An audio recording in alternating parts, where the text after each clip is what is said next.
if y'all will join me and stand, and we'll have a prayer and a pledge of allegiance. Dear Heavenly Father, we thank you for a new day. We thank you for those that have come today to participate in our meeting. We pray for your divine direction in making decisions on each one of these agenda items, and as well as our upcoming budget as we strive to finalize that.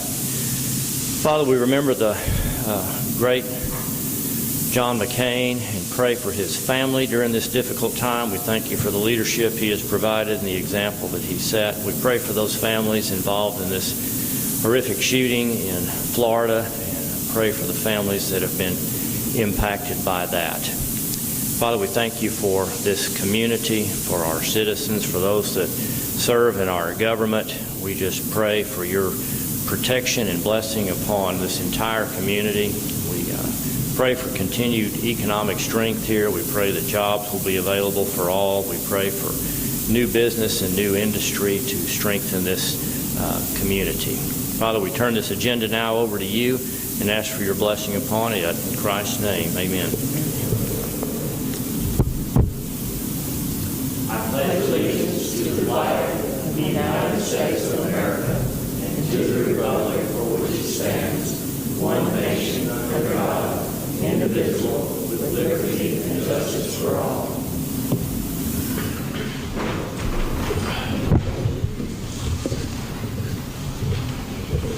All right, welcome everyone. Thanks for being here. This is our second meeting of the month. Today is the 27th day of August, and this is our second regular meeting of the month, and it's just after 9 o'clock. We'll begin with our public comment time. If there's anyone that has comments or requests on any non-agenda items, this is your opportunity to address the court. And I'll take that as a no and move on to item number 2, where we will consider our minutes from 2 weeks ago, our first regular meeting of the month. Make a motion to approve the minutes. Motion is made by Commissioner Parker to approve that set of minutes from August 13th, and a second by Commissioner Applewhite. All in favor of this approval, say aye. Aye. Item number 3 is a regular report from our road engineer, Roger Ledbetter, and Philip Hoffman are here. Welcome, gentlemen. Good morning, Commissioners.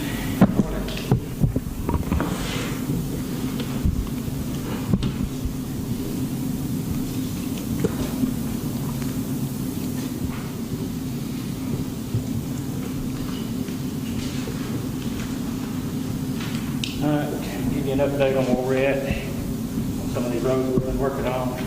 On County Road 3225, which is Camp Langston Road, we have completed all the bowback work and all the finished work and have primed this 2.5-mile section roadway.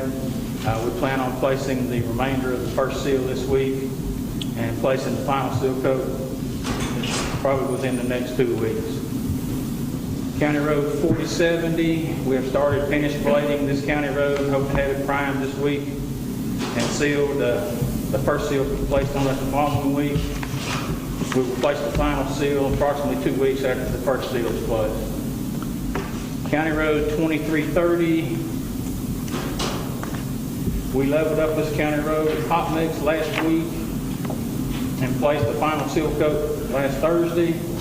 The road is complete except the final cleanup, and we're doing the final cleanup this morning. County Road 2470, which is one of Mike's roads already discussed. It will be the last full-length county road we'll be able to seal this year.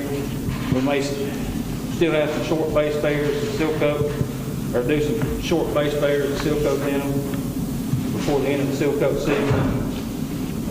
We'll have to stop when the nighttime temperature starts dropping below 50 degrees tonight. Is that roughly the end of, what does TxDOT go by, end of August or end of September? Now, it's usually the first and middle of September. Okay. So we may stretch it a little past that. You'll just be monitoring the temps. Yeah, you got to really watch the, what TxDOT's got, they're using, most of the time they're using ACs. They're using hot oil, which is 350 degrees. We're using emulsion. And shot at 180 degrees. With hot oil, you pretty much have to stop and fall below 70 degrees at night. With emulsion, you usually shoot until you start getting below 50 degrees at night. 50. But we'll also give you a little more extension on the season. You just have to be careful watching the nighttime. So we've really got the month of September to wrap up. Yeah, we should have most of the month of September here. When these final 3 seal coat roads are completed, we'll start putting more emphasis on base layers and potholes throughout the county. I know there's a lot of base layers everywhere. We need to rework and dig out. I know there's a lot of them out there. Al told me about some this morning, and we know they're there on 1670. We just need to get these other roads seal coated before we start putting a whole lot more emphasis on base layers. We got to get them sealed for winter or we'll lose them. And we'll have to rework them next spring. So we've got a lot of work into them already, so we need to get things done. Another item I'm going to talk about is raises for new hires. Our 3 new hires we'll have 6 months in October. I'd like to go ahead and give them a raise. I'd like to go ahead and raise them up to the equal to salary of everybody else. These are good guys. They've got a lot of experience. I think they contribute as much as everybody else on the crew now. So I'd like to go ahead and raise them up in October if that's possible. Y'all have any objections to that? Can you quantify that for us either in a memo later on? We're not going to take action on it today, but so that we could all see what those current salaries are and what you're proposing. And then with an email to everybody. Yeah, because we're trying to wrap up this. We're trying to wrap up this budget. It should already be in the budget. It's in the budget. Y'all just have to decide whether you're going to. Well, but I think he's talking about doing something different than what we've agreed upon for the existing employees. Am I right on that? No. He's talking about just giving them the addition. He started them at a rate and Lower than what they're at now. lower, Yes. and he wants to pay them the same as the others are going to get, which we put all that in the budget. So, but we didn't know whether you want to do it. Well, let me be sure I understand it. Are we talking about going with what we have tentatively agreed upon, which was $100 a month, or are you talking about going up to where some of their peers are, which could be more than that? Where their Peers are. Okay. And when we put the numbers you don't in. have that in the budget, do you? I wouldn't have it. Yeah, we just put every position at the highest number, whether you did or not. To what the peers are making, then in October 1, they'll be 58 cents just like everybody else, and they're all being making the same. Question That is, money's still in the budget now. right. The question is whether you want to give them the other 58 cents when they just started 6 months ago. Okay. So we've done that in the past. Okay. And you've already accounted for that in your budget? I can change it, but I didn't. But it won't hurt for it to be in the budget, even if they say, no, we're not But going to do that's it. true. I will put that in my budget workshop items to discuss here today at the end of the meeting. How many is that? 3 people? 3 people. Judge, you're looking at people that's got 20 years or more experience, maintainers, closures, tackles, you name it. They've got the experience. The main thing is that 6 months is to make sure they can do what you thought they could do. And they make more money in other places right now too, so I think we need to get their pay up so we make sure we keep them. It's hard to find good They're saying people. these are not beginners. Right, they're not People beginners. that are very experienced, very knowledgeable of what they're doing. I'm not challenging him, I just wanted clarification. Appreciate it. We'll talk about that, and I would imagine that will be something that we'll do. Y'all have any other questions?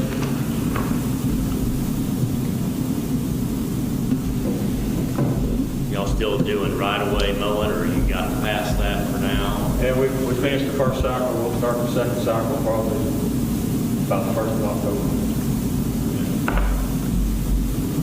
We're still trying to run 4 side cutters as much as we can. Questions, comments for Roger or Philip? Now's your chance.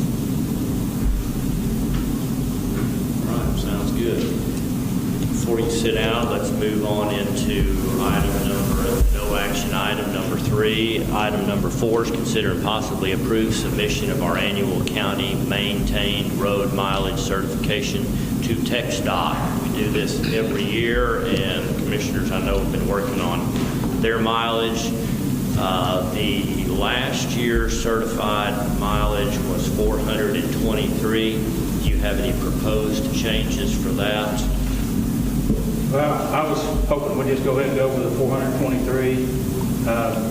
I can give you the mileages on each precinct. Precinct 1 had 83.4. Precinct 2 had 105.2. Precinct 3 had 114.9. Precinct 4 had 118.8. That all adds up to 422.3. We certified 423 last year. To me, that's probably close enough that we ought to just go ahead and certify 423. Okay. All right.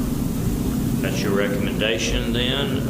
Would anybody like to form a motion to approve that 423 miles? Again, this is what we report to TxDOT as the total mileage that the county is responsible for maintaining. Motion's made by Commissioner Fields, seconded by Commissioner Parker. 423 is what I will sign off on. All in favor, say aye. Aye. Opposed? Okay, I'm going to sign this here.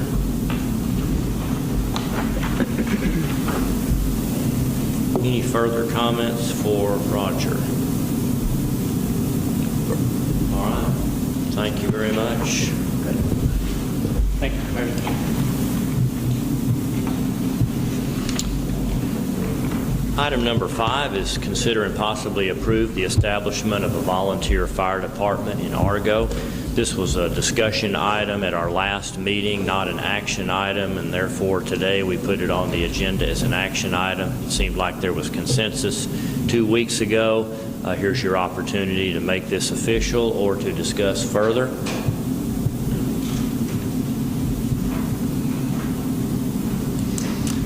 Well, I think, Ron, of course, we have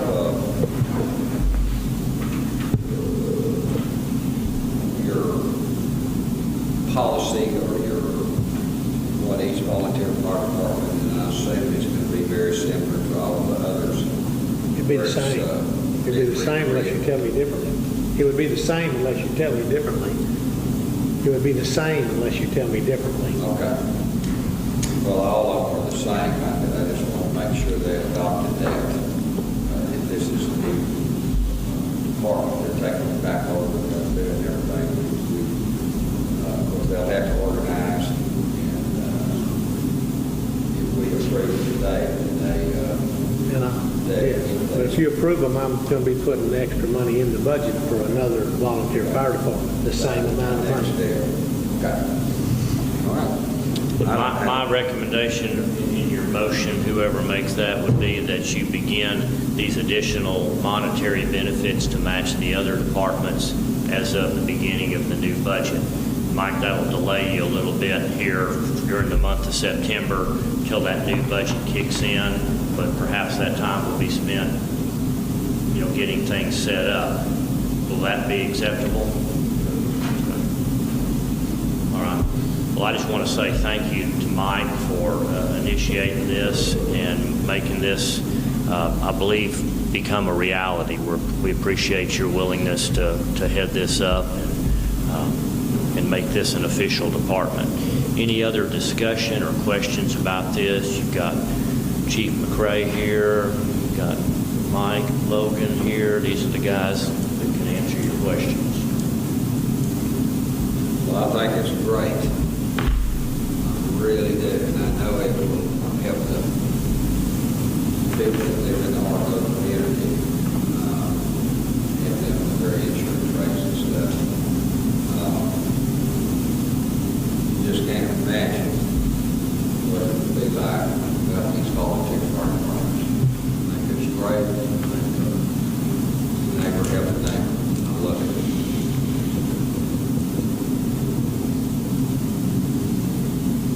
Motion. Okay.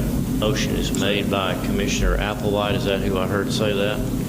Motion for approval is made by Commissioner Applewhite. I second it. And seconded by Commissioner Parker. All in favor of the approval of the establishment of the Argo Volunteer Fire Department, along with a pay match for this department that'll be an increase in our budget to begin October 1, say aye. Aye. Opposed?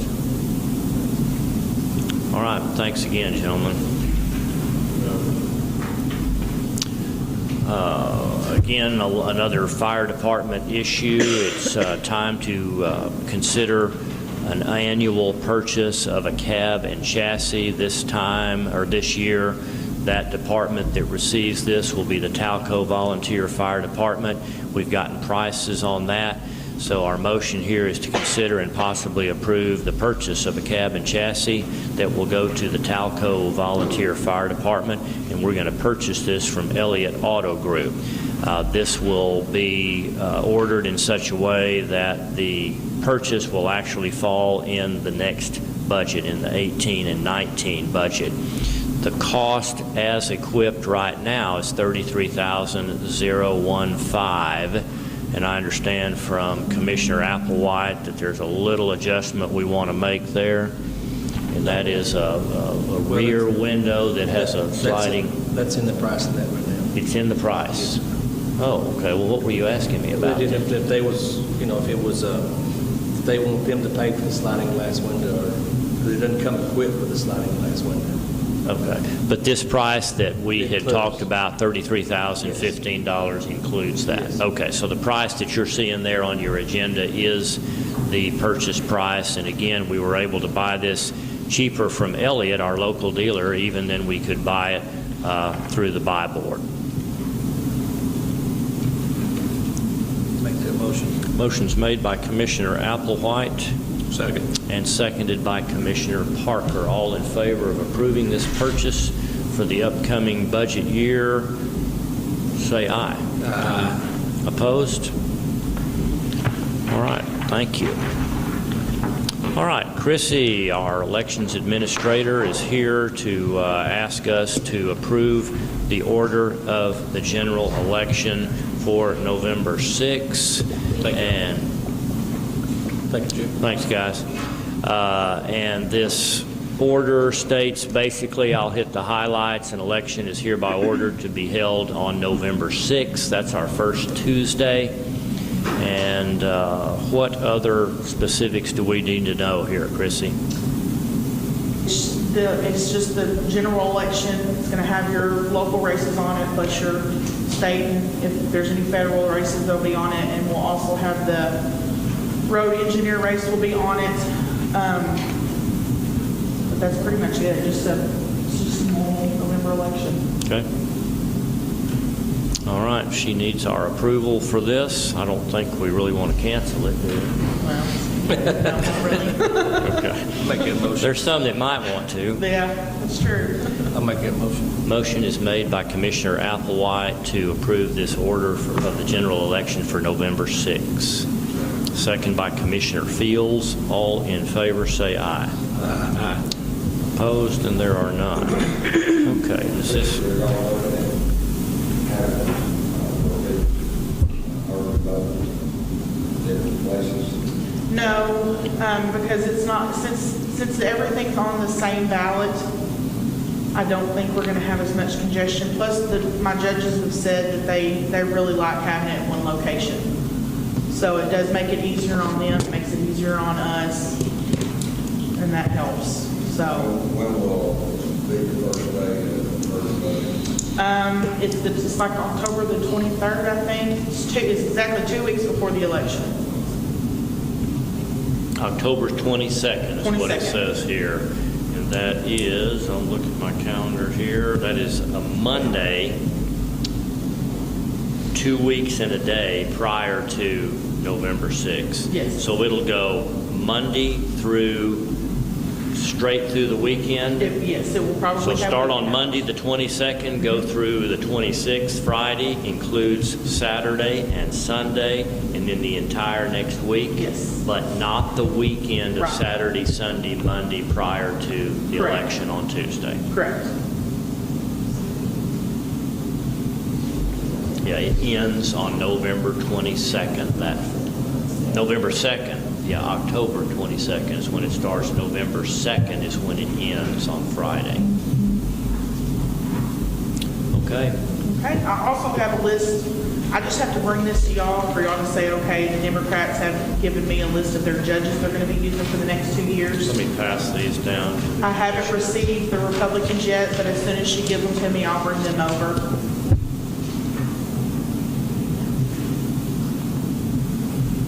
Okay, so you got all your spots filled here? Yes.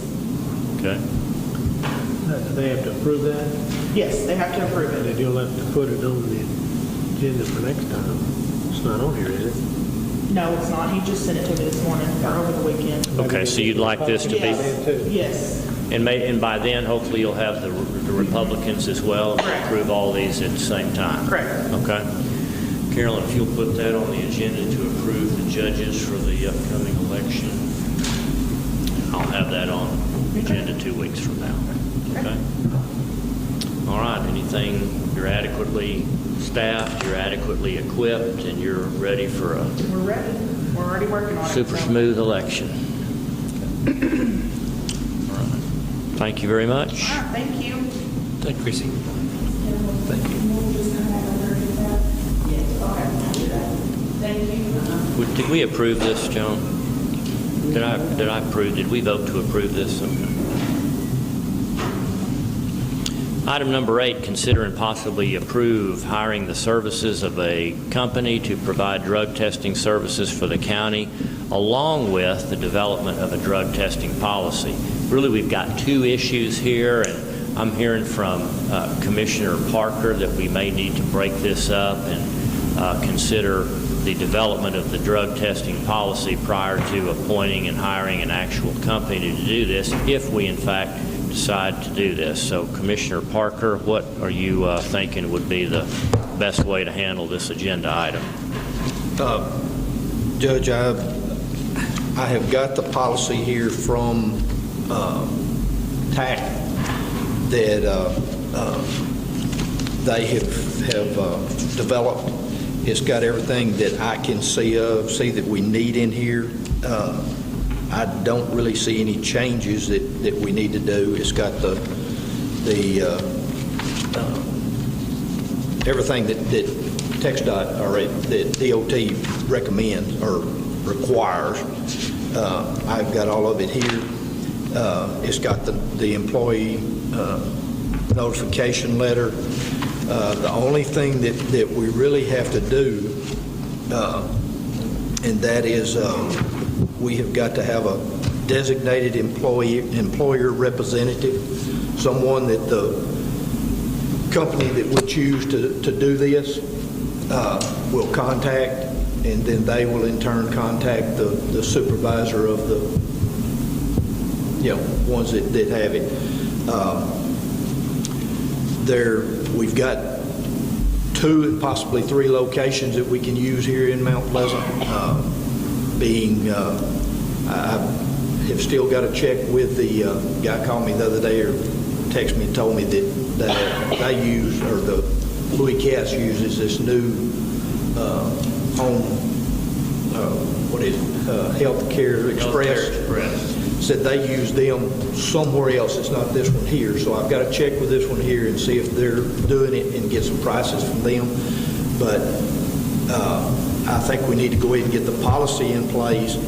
And the people that came up from Longview, the DATCS, they're the ones that I would recommend that we use. I have checked with another, the ones that Pilgrims use. They're supposed to get back with me again. She said hopefully today or tomorrow, but from what I have seen, the prices on the ones that I've checked on, the one in Atlanta, Georgia, was they were real comparable to the other one. But my recommendation is that we go ahead and get this and that we decide on who we want to handle this for us. With going with one of these companies that do this. They take care of all the paperwork and everything that has to be done with them. They pick them, and they're with us with just 20 employees, and that's the figure I give them. It could, vary one way or the other, but with the employees we've got, they will put them in a consortium to where it won't be as often, so it won't cost us as much. If we do it on our own, then you have to have 10% of your employees every year. So if they're thrown in with 300 people, it's not near as often. So that's something that That's for random testing. that's the random testing, yes, sir. The upfront testing will probably be best to use, like they were telling us when they were here, this DACTS, that if it's a large number, like the startup of it, that it would be best for them to come and do it in one site and get everybody at one time rather than the random. But we can use Preferred, Home Health Express, and I think that the other one out there, the Herschel, I think all three of them will do it, so we just need to come up with that. But we can do that next meeting. I'll try to have figures and all from all of them on what we need to do as far as that. Where do they actually go for the drug test? Would we still be able to use those facilities even if we work underneath the guidance and selection process and that consortium that we would be employing? What's the name of that company that came to talk to us? It's DACTS is what it's I don't know exactly. It's the ones that was here the other day. And what DACTS is, they provide the administration and the notification as to when these random tests. They do need to the be polls done. and all of that and tell us who needs to go. And then we, in turn, our designated employer or a designated employer representative they will contact them, and they will contact the supervisor that's over the guy. And that service is not offered by anybody here in town. That the Healthcare Express would provide that random selection to your knowledge. No, sir. No, sir. The only thing they will do is the testing and send it to these people. These people have got the lab, and they take care of all of that.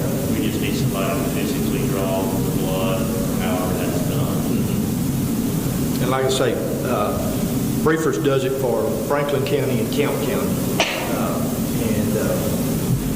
but we may can get it a little bit cheaper through one of these other healthcare places. Has that policy been provided to the commissioners, and have you all had a chance to read over that policy? Are you ready to approve it or not ready to approve it? They got this last time, the book when they were here, and it's got what their cost are and I'm talking about the policy itself, the policy. the tax policy. I don't know if did y'all get the policy? It's Association of Counties. Yes. It's this policy was developed by TAC. Is who it was developed by. We can go through these people, but it'll cost us money to go through these people to develop our policy. If we use this one here, it won't cost us. And also, the way I understand it, they will come up and do our training, and we won't have to pay these people to do our training for the supervisors either. Yes. Judge, I don't have any problem with it. It's a good policy, and I know it's included by other counties, and I'll make that motion. Well, I don't think we have a policy that's been changed up to be unique to us? Like, do we need to change up the wording to Titus County and throughout that document? Yes, sir, it'll have to be, Titus County will have to be put in and all of that. So if we want to wait till next meeting and do all of it at one time, well, that, you know. Well, what I would suggest is that the quicker we approve this, the better. If you guys are okay approving a TAC-prepared document without being familiar with it, okay. But I think that we could approve it with the agreement that you will make changes to that document that will make it unique to Titus County, and we'll get Carolyn to type that up for your signature rather than delaying it. Or we can delay it, let Jimmy make those changes to fill in the name Titus County wherever it's needed, let you read it and approve it next meeting. Choice is yours. One you can get done today, one will take another 2 weeks. I think we need to do it today.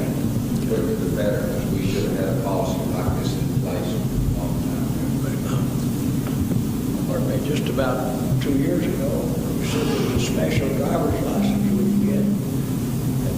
The DPS that didn't require all of it. No, I didn't say that. Okay. Well, anyway, the drug policy is a standard form that the DOT requires. And it's, you can get them from a lot of these publishing companies that do it. The tax got their own. I think that's what we should use. But as far as the rest of this, I'm paying people to do this is an absolute waste of taxpayers' money. I did it with 25 or 30 drivers, and I never did hire anybody. All you do is pick out a random desk, and I think I did it. I'm not sure. The lady in my office. Did y'all draw the blood?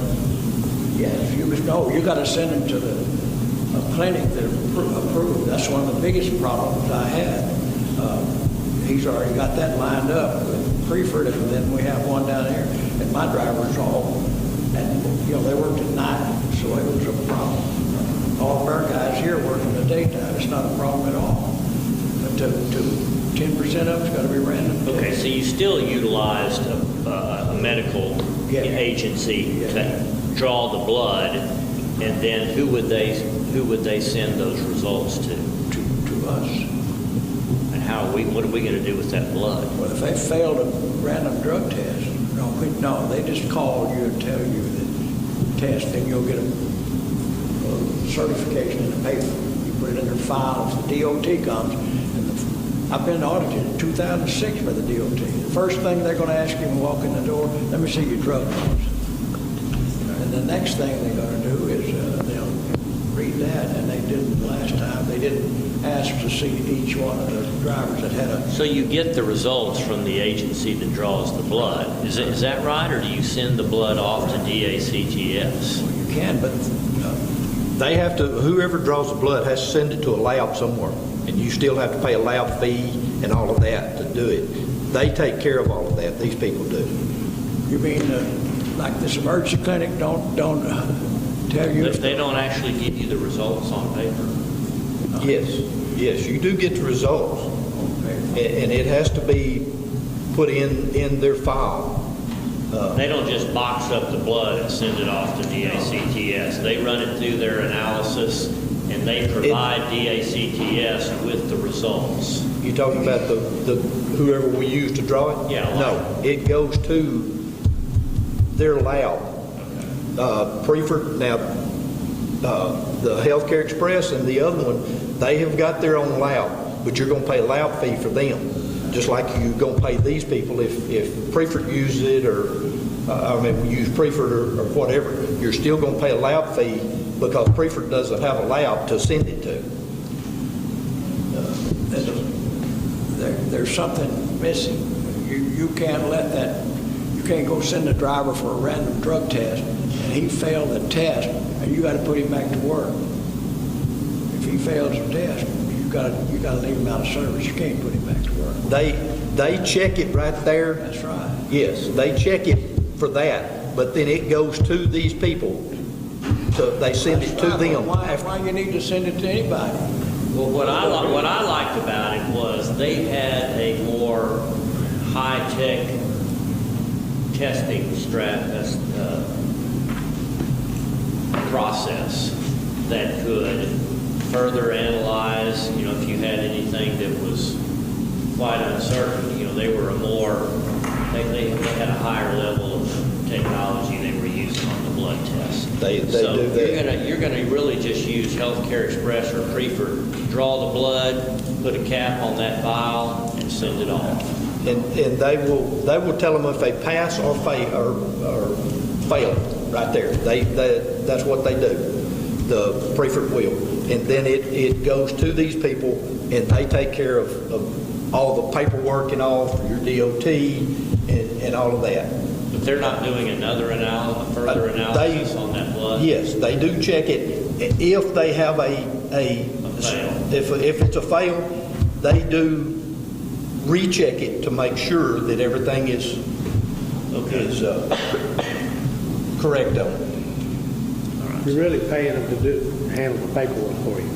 That's not required of DOT. Commissioner Riddle is saying, hey, we can use the local blood drawing agency, but we can handle the random selection and the paperwork on our own. You're suggesting we use DACTS as the agency that does that? If Commissioner Riddle wants to dig into it a little further, he's more than welcome. I'll give him what I've got here, and he can take it and go with it. I've done what I think that is appropriate and what would be best for Titus County. It was going to cost, as I recall, somewhere between $1,300 and $2,500. Am I remembering that right? Per year? I think it was, it's right here somewhere. I wrote it down.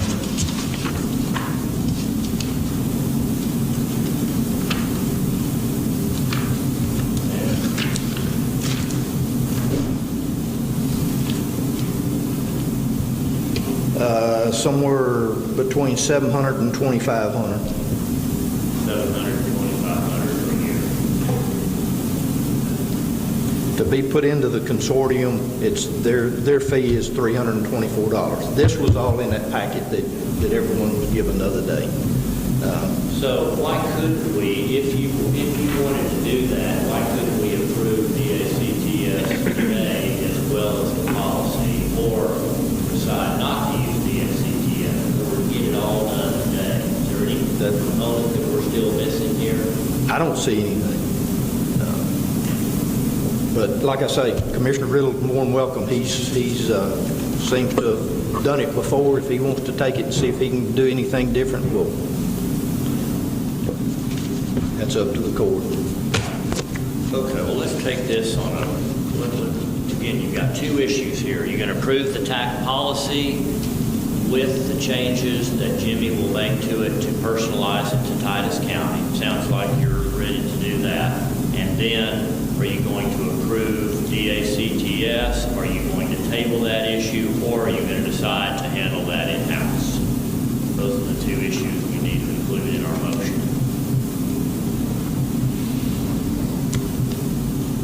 And we will need to, Judge, decide who our DER is going to be. The lady both the ladies that I talked to at Count County and Franklin County said that they used this company, and their DER in the county was each one of them, the ones I talked to. And they said they don't have to do a whole lot, but the main thing that they do is they receive all the paperwork and back from DATCS, and then the DATCS contacts them and tells them the employees that need to go for the random drug test, and they will go. They will call the supervisor and tell him you need to have so and so and so and so.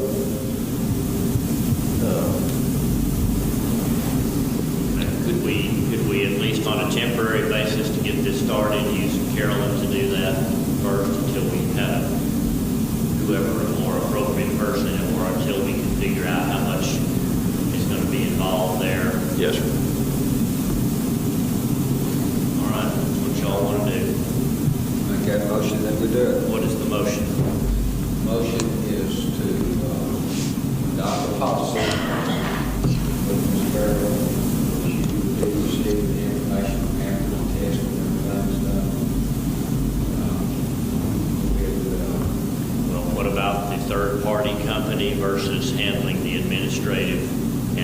selection, the random selection in-house versus using DACTS?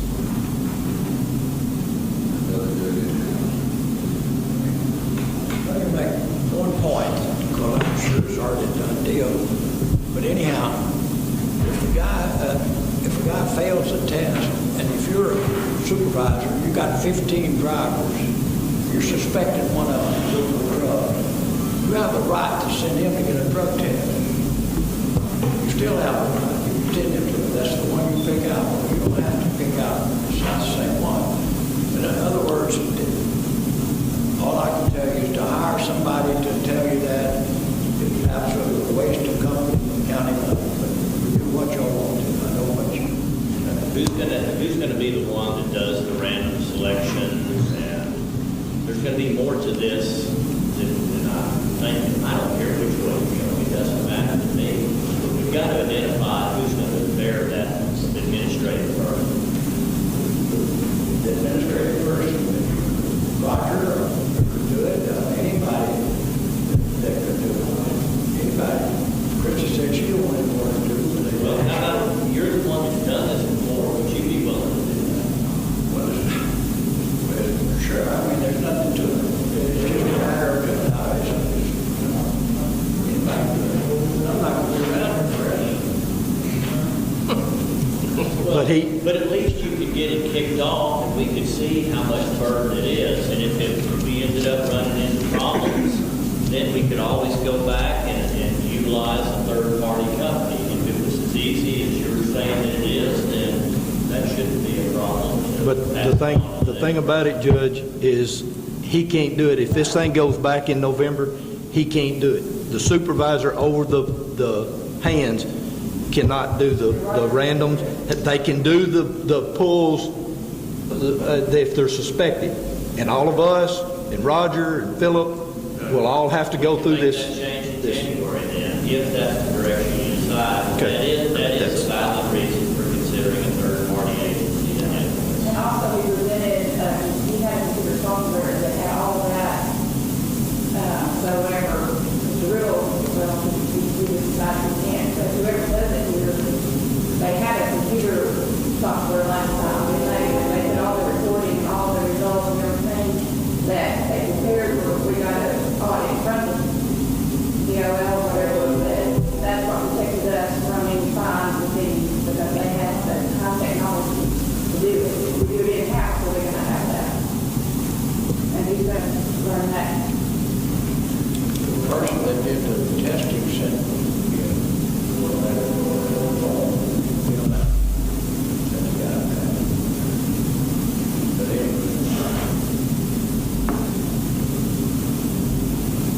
I'll go back to the motion that I made to adopt the policy that we passed together.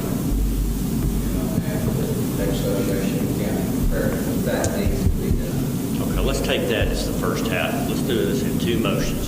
Commissioner Fields makes a motion that we adopt the TAC policy to be effective once the changes reflecting this document has been personalized to Titus County. Second.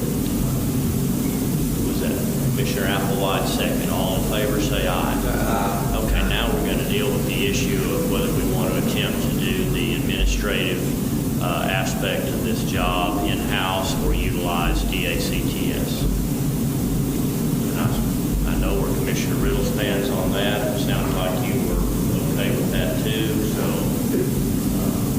whichever way y'all want to go, just need a motion.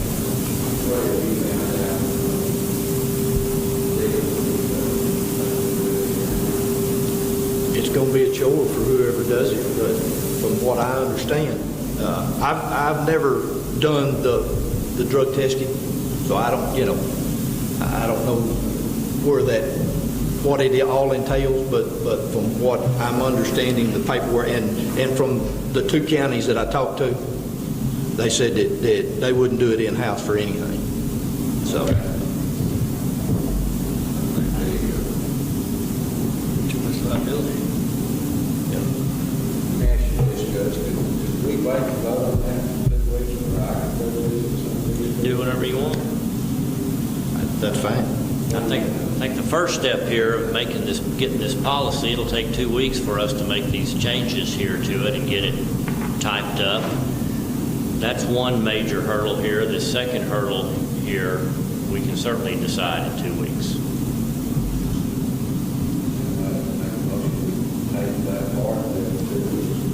Okay. So the second motion is that we table the decision on whether or not to use a third-party agency to handle the random selection process as well as the other administrative duties that they offer. I'll second that. All in favor of tabling that issue, say aye. Aye. Opposed? Okay, we'll come back on that. So, Carolyn, I'll help you with that wording, but if you'll put that on the agenda for the 10th, is that the right date? Okay, good. Well, Jimmy, as soon as you get those changes made to reflect Titus County in that document, we'll get it typed up, and then we'll get you all each a copy to look at. All right, item number 9. This is the first part of our process in the budget and tax rate selection, and today for your consideration is to propose a 2018 tax rate of 0.5085, which matches the effective rate, which is defined basically as the rate that will produce the same revenue as the prior year's tax rate. We had some slight erosion in our county overall tax base due to a variety of issues, one of which the further devaluation of the Luminant power plant, now closed, as well as some adjustments that were made to the Welsh power plant due to some improvements that they made that were given special treatment and left off of the tax base. So again, 5.5085, the effective rate, and that is what we discussed in our budget workshops, and that is what I'm asking for you to approve today. It's not approved, Paul. You want to approve it. You want to approve it. It's thank you. That is a good clarification. We're simply proposing this, and this rate could, before it is finally approved, could change. Today we only propose. You can't go up on that rate, you can only come down. That's right. But you have a month. You have a month to discuss it, and then you vote on it. Make that motion. Motion's made by Commissioner Fields to propose a 2018 tax rate of 0.5085, the effective rate.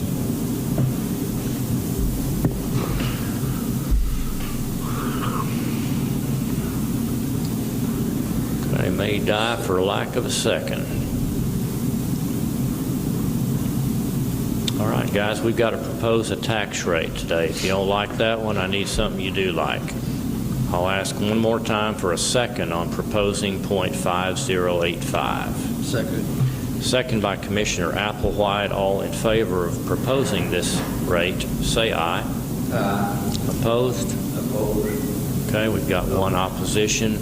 Or was there two? I guess 2 oppositions? I'm sorry, Commissioner Parker. Yes. Okay. I'm sorry.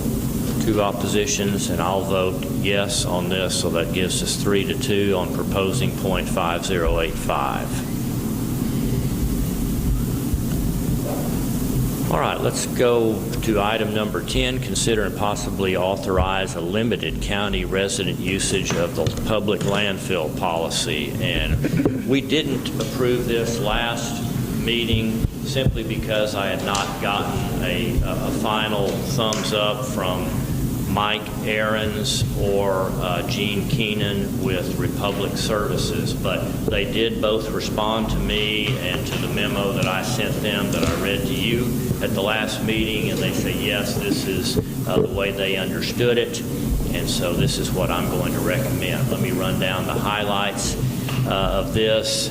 The city owns the landfill. It's operated by Republic Services. City of Mount Pleasant residents are currently allowed 2 vouchers per year. These are issued through the city water department, and each one of those vouchers allows a city resident to dispose of up to a ton of trash at the Pleasant Oaks landfill on FM 3417. They have to actually haul their trash out there for it to be dumped. These 2 vouchers are provided to city residents annually with proof of a city water bill. Pleasant Oaks landfill is also available to the city as well as county residents anytime you want to go based on their hours of operation if you're willing to pay. Current pricing is $35 per ton or $17.56 for a half-ton minimum. This excludes the items you would expect to be excluded: liquid, paint, solvents, tires, roofing, shingles. Here in Commissioners Court, we discussed considering a similar voucher service for county residents that would allow them a similar 2-dump opportunity at the landfill. We were wondering how much it would cost the county, who would provide those vouchers, and would this be a suitable replacement for our annual county cleanup, which has become an expensive thing, costing us this past year about $26,000. On Monday, August 6th, when I met with City Manager Mike Ahrens, Jacob Hatfield, Gene Keenan, and Michael Sandifer with Republic Services, we were hoping to work out an arrangement. At that meeting, I learned that, in fact, county residents could already obtain vouchers from the city water department by providing a copy of a waste service bill from a non-city provider, like Tabor, or there are some others.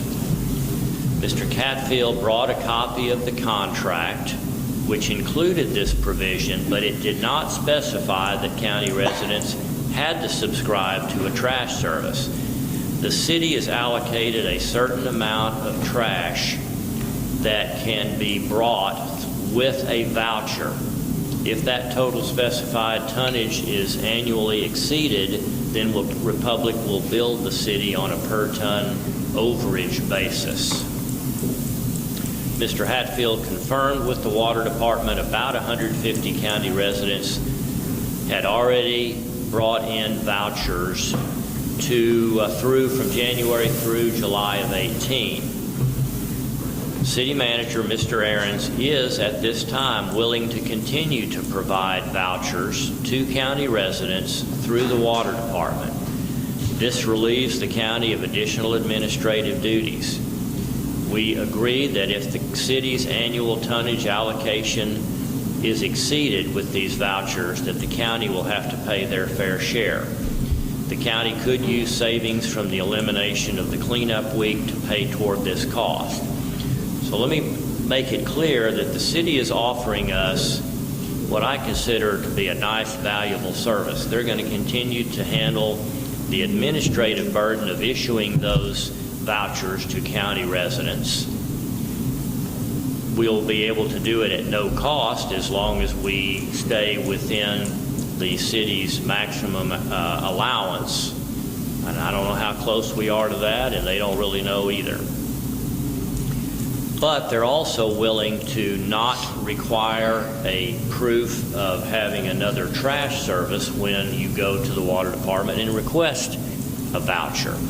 You will need to provide identification and proof that you are a county resident.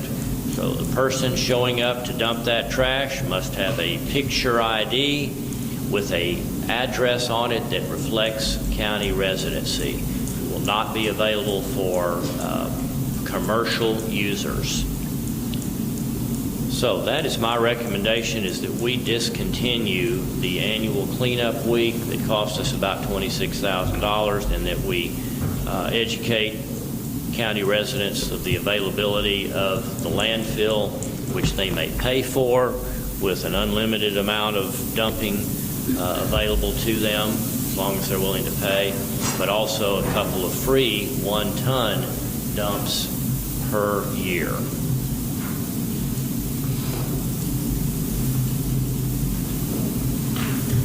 Tracy or Lou, I'll give you a copy of this before you go. I've got extras here. Brian, is that 1 ton per voucher? Okay. And you can get both of your vouchers at the same time, good for, during that calendar year if you want to. Okay.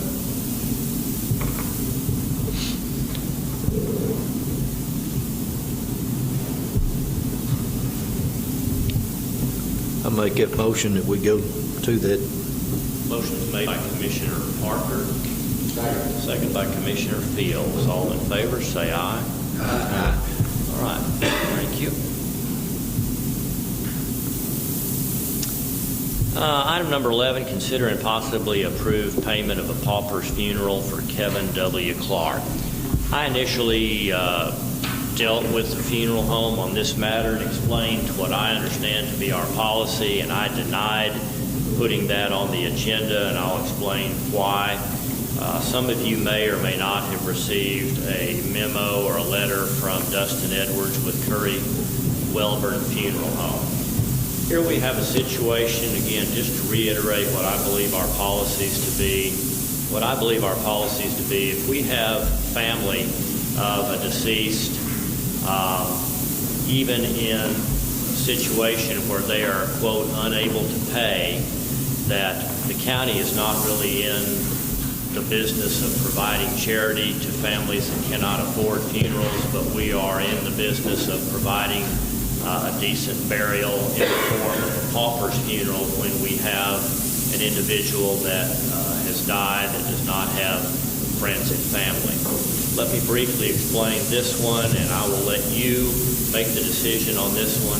Again, I initially denied this. He came back with a letter, and I felt compelled to put it on the agenda. This is from Curry Welburn Funeral Home. My name is Dustin Edwards, manager at Curry Welburn. I'm faxing this request for a pauper's cremation in the name of Kevin Clark. I don't send many of these unless it seems absolutely necessary, but this young man needs help to be laid to rest. Kevin was 30 years old, most likely died of an overdose of some sort. The autopsy reports are incomplete at this time. I'm working with Judge McNutt to obtain a death certificate.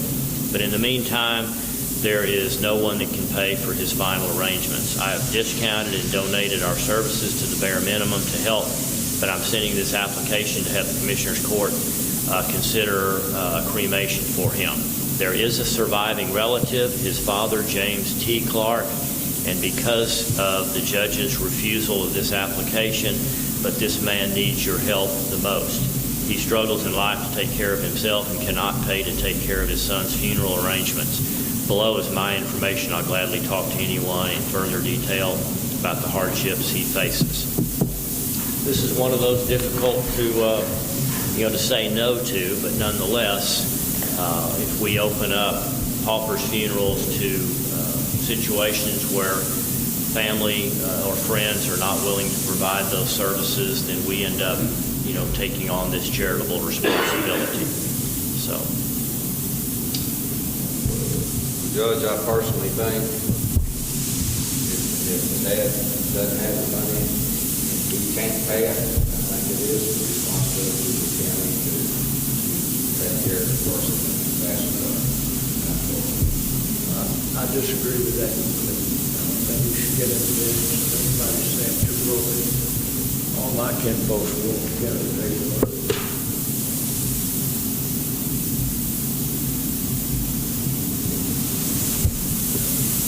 Situations like this do seem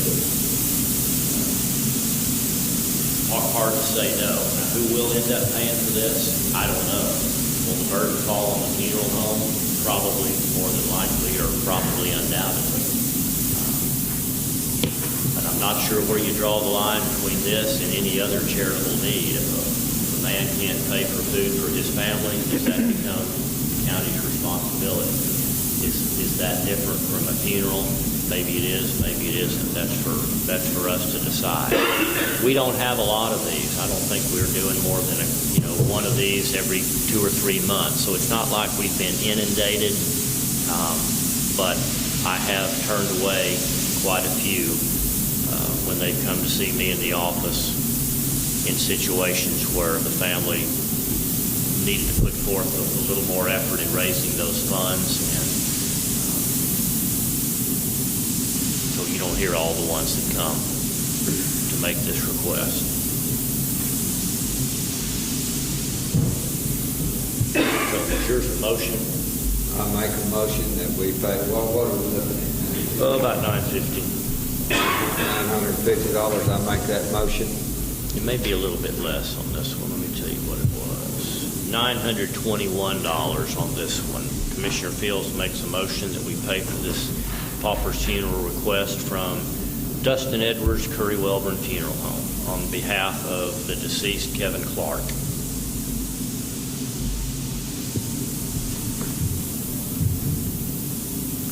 Okay, is there anyone that wants to second that? If not, I need a different motion to deny this.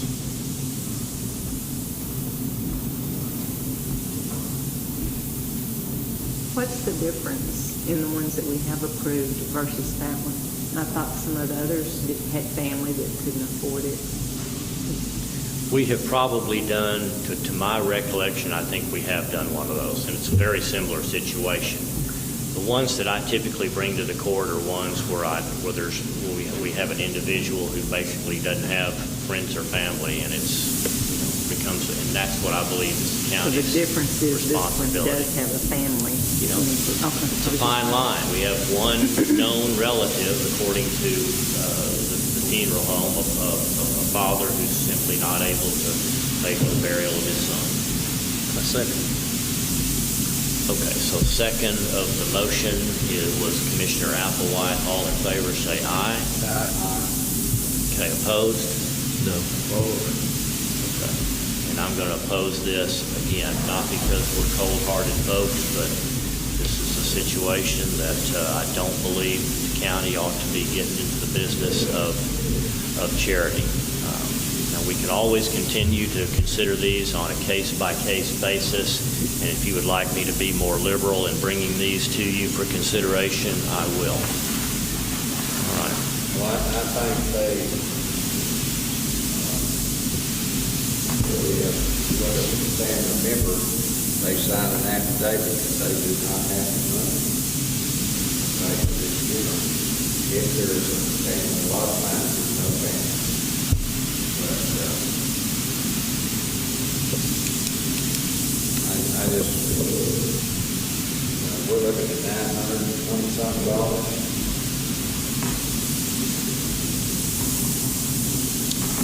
All right, move on to item number 12. Here we have a bunch of different items that we've discussed during our workshops with Higginbotham Insurance and UMR, our administrator of our health insurance plan. And I think I saw my friends from Higginbotham here to correct me when I slip up. I'm going to run through items A through I on an individual basis, and let's vote on these individually. I'll try to remind you what these are all about as we go, but these decisions are made or need to be made today so that we can instruct Higginbotham and UMR how to redesign our plan for this upcoming year.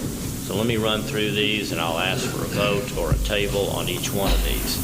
First, item A is to require on-site biometric screening by all employees and spouses if they are going to achieve the lowest possible rate. Biometric screening, as you'll recall, will be a rather simple, quick service that can be provided at the location. We had discussed, for example, the Ag Extension Office, where they would set up booths and they would go through a series of questions, blood test, height, weight. What else, Tony, am I leaving off of there that might be a part of this biometric screening? Blood pressure, but a lot of the information will be derived from a blood test. And this information will do a couple of things. First of all, it will identify for that employee what potential problems that they have got, And it will also enable us to give that data to UMR so that they can analyze and identify trends or areas where we may need to give additional focus on in order to do the best possible service for our employees and keep our rates at a minimum. This would also be used as a tool to encourage employees and their dependent spouses in order to achieve that lowest employee rate. Now, I'm not suggesting a differentiation in the rate at this time, but I'm suggesting that we make biometric screening be a requirement in this next plan year. Any questions, comments on this? If not, need a motion to determine what you would like to do here. It is optional. If you choose not to do it, you'll pay more money for your insurance. But that's for you to decide, not me. We're going to design, my suggestion would be that you design in the pricing structure a differentiation in price for those that choose not to be tested with this biometric screening. Just like we do the Right now, like we do the physical. right now, there's a punishment if they don't take a physical each year, and that costs additional money. I don't think anybody's currently paying that, but I believe the importance of getting this information for biometric screening is important enough that we require of all of our employees. Now, we can't fire them if they don't do it, but we can charge them more for their insurance if they choose not to be screened. This would be at no cost to the employees. If the cost of the biometric screening would not cost the employee anything, that's correct. I don't have any problem. All right, will you put that in the form of a motion from Commissioner Applewhite and seconded by Commissioner Fields? All in favor, say aye. Aye. Opposed? All right, so that one passes. Next one is item B, and this would be to raise out-of-network co-insurance charge from 40% to the from 40% where it currently is up to 50%. Let me explain that. If an employee chooses to go out of network, their co-insurance goes from only paying 40% to paying 50% of that cost. So it goes up by another 10% as far as the net cost to the employee. Now, if somebody is in network, they're only paying 20%. But this increases the burden on the employee if they make that decision to go out of network. Not a huge jump, but goes up from 40 to 50% that the employee bears.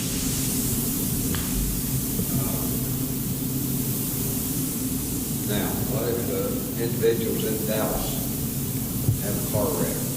That's been explained previously. That if it's not optional to them, it's an emergency situation. Correct me if I'm wrong.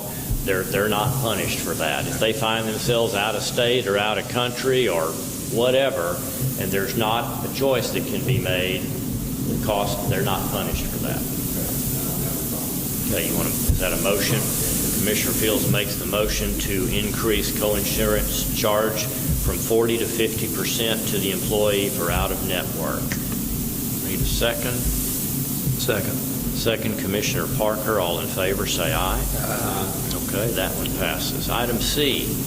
Item C would be to require prior authorization for outpatient surgery that is not performed in a doctor's office and for air ambulance and for advanced imaging procedures.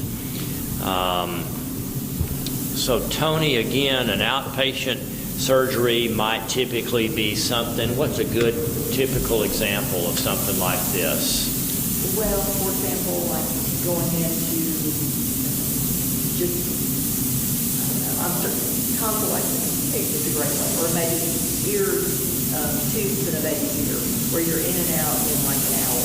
I was thinking like maybe even, my son had a hernia removed, because he was back home by 2 o'clock in the afternoon. Most everything now, they're pushing to be in and out in the same day.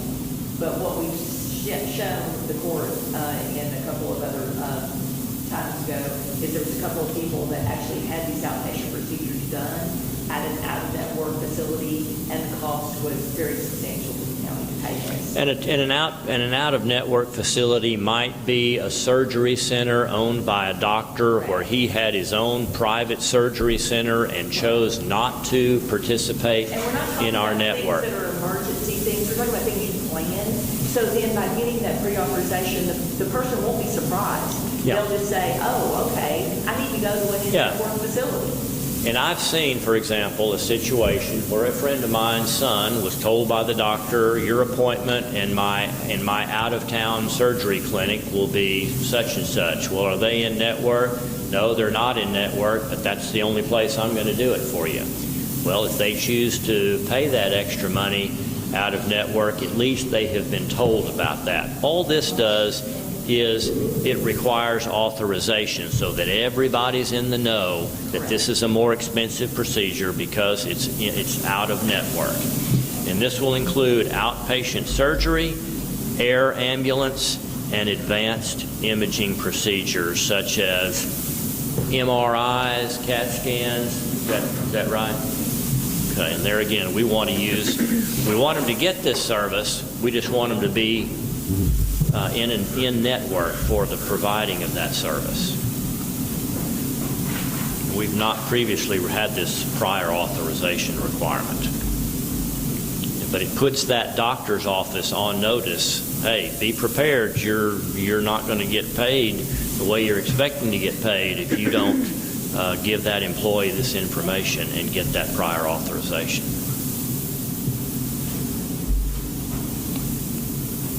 I'll make that motion.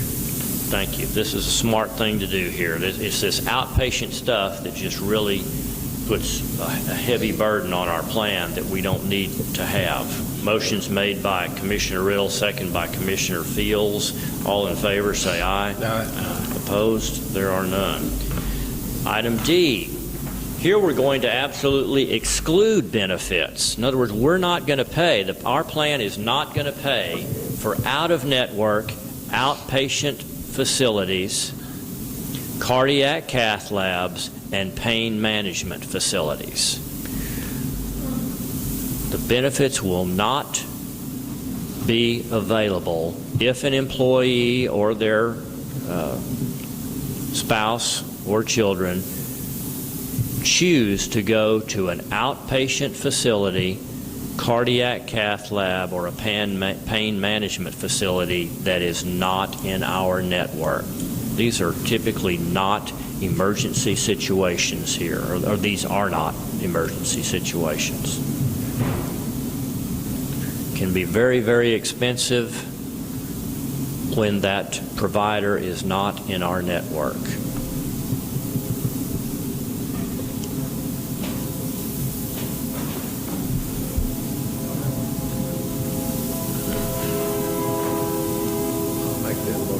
Motion's made by Commissioner Riddle to approve the exclusion of these benefits for out-of-network.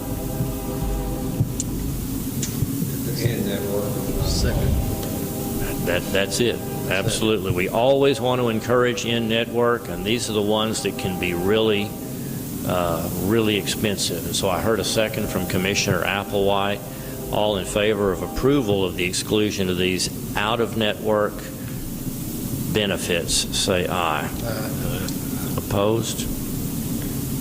Item number E, don't remember what MASA stood for, but MASA ambulance plan could be offered as an optional employee benefit paid for by the employee. Basically, it is insurance that you can buy at a nominal rate that would pay for these brutally expensive air ambulance or ambulance plan or ambulance trips that may come up if you're involved in an accident.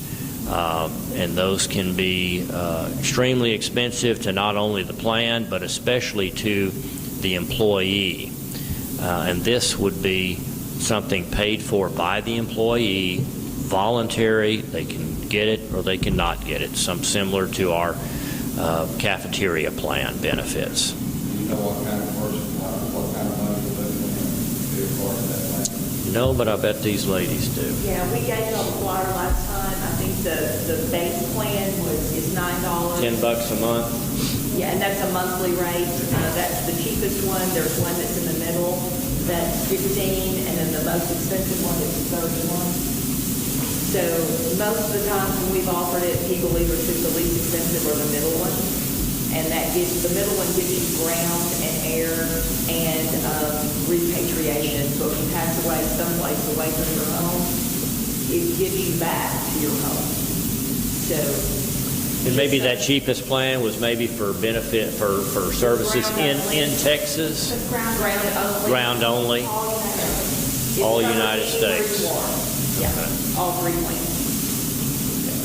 Okay. We got nothing to lose here. It's a nice benefit that you can offer your employees. It'll be up to them as to whether or not they want to pay for it. Make a motion. Motion is made by Commissioner Parker or by Commissioner Applewhite to give this option to the employees for ambulance benefits, and seconded by Commissioner Parker. All in favor, say aye. Item F, we've had a different rate tier between our dental plan and our medical plan. We simply want to make an administrative change to get our dental benefit rate tiers matched up with our medical tiers to avoid confusion, essentially, is the primary objective here.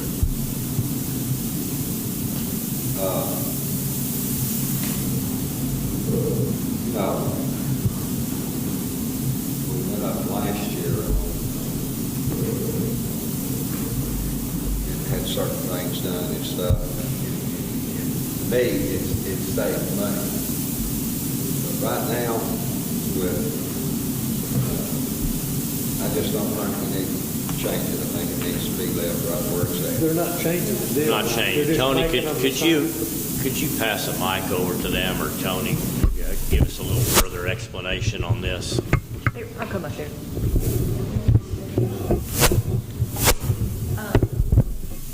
We just want it to match.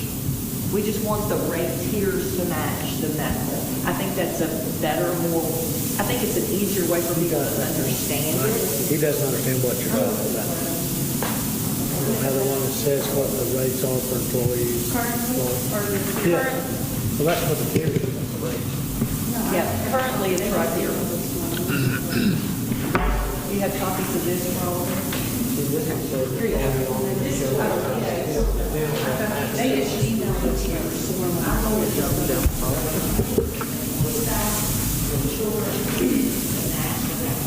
currently now, the teams are in it, and it makes for more confusion, I think, when they don't know which indemnity. They could pick one kid or one staff. When you choose one of those tiers, do you make two different decisions, one for medical and one for dental? Or if I choose to cover myself and my spouse, I'm making a decision for both medical and dental? No, it's a separate election. You're gonna elect who's the best. So if your kids don't need dental insurance, but say you can put your employed children on the dental and employee spouse on the medical. So I could be employee only on dental and employee in my entire family on the medical? Correct. And that's the way it is with vision, right? We've got a four-tier. Vision, they pay for Well, exactly, but it's four-tier. Yeah, it's the same tier structure. This dental is paid for by the county. It's not a cost to the... But you have to change the rates down there. I said that wrong. Sorry, yeah. If you're covered, it's zero cost to the employee, depending upon how many dependents you want to pay for. It is a cost to you. You'll have to change the rates on the dental for the family. You're going to have to break it down between if you just want your spouse on there, or if you just want your children on there, or if you want the whole family on there. We don't have it broke down that way. You're going to have to break it down. Yep. And we've asked UMR for example rates on that, but we don't have that back yet. So So I think now, maybe if you decide you want to go to a 4-tier structure, then we'll come back and we'll show you what they suggested you have the rates be for those 4 tiers. It gives the employee more flexibility to fine-tune their dental coverage. Do I want just me and my spouse, just me and my kids, or Yep. me and all? The problem is, if somebody wanted employed children, an employed children would cover you and 1 kid or you and 15 kids. Right now, if they want, they have to pick that, I don't know, gave mine away, but they'll have to pick that 3rd option, where they wouldn't have to do that if you had a 4-tier rate structure. Follow me?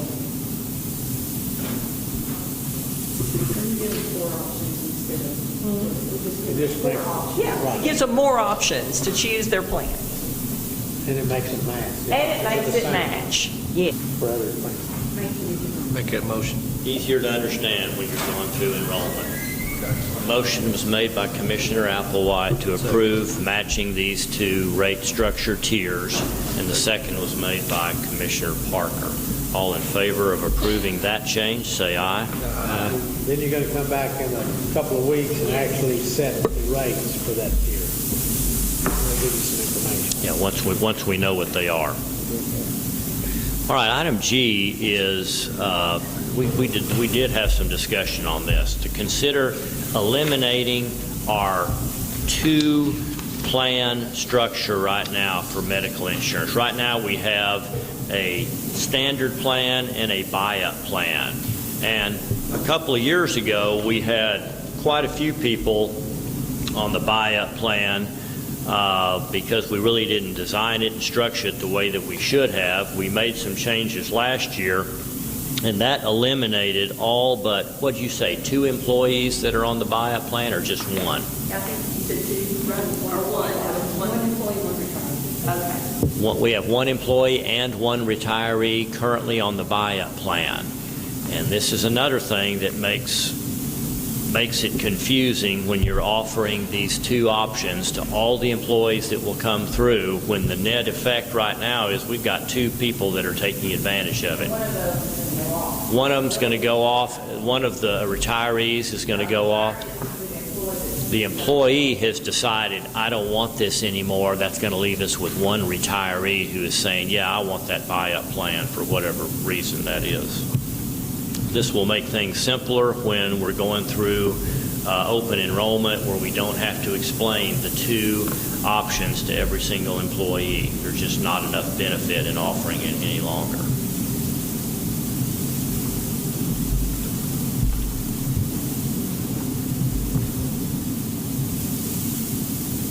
I'll make that motion. Okay, I heard first down here from Commissioner Parker, and I think did I hear a second from Commissioner Riddle? All in favor, say aye. Aye. And that is to eliminate the premium or the buy-up plan. And that'll return us to a 1 plan only. And that passes. Or did I call for the vote? Did I say all in favor? Yes. Okay. All right. These are some of the heavier decisions here. And we don't have to decide these today, but we need to decide them pretty quickly, right, Jessica? Yes, please. Are we going to have rate increases for our dependent coverage? I wrote down some of the things that we discussed at the last meeting, and let me run down what those suggestions were. Our current plan, the cost to an employee only is 0. Employee plus children is currently at $150 That's per check. per paycheck. So you can roughly say $300 a month. And the proposed increase would be $25 per paycheck or $50 per month to cover employee plus children. $300 a month up to $350 a month. If you're covering a spouse, it's currently at $187.50, which translates to, let's see here, $375. Judge Lee, we've got actual printed out things for the monthly and the payroll. You want to pass out so that each Yeah, that'd be great. I'm just looking at my notes, trying to do this math. This would be another proposed $50 per month increase to cover an employee plus spouse.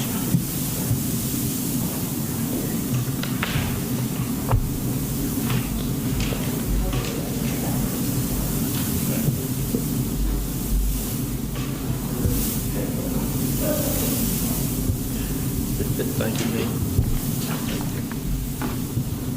So if you'll take a look at those first two blue boxes.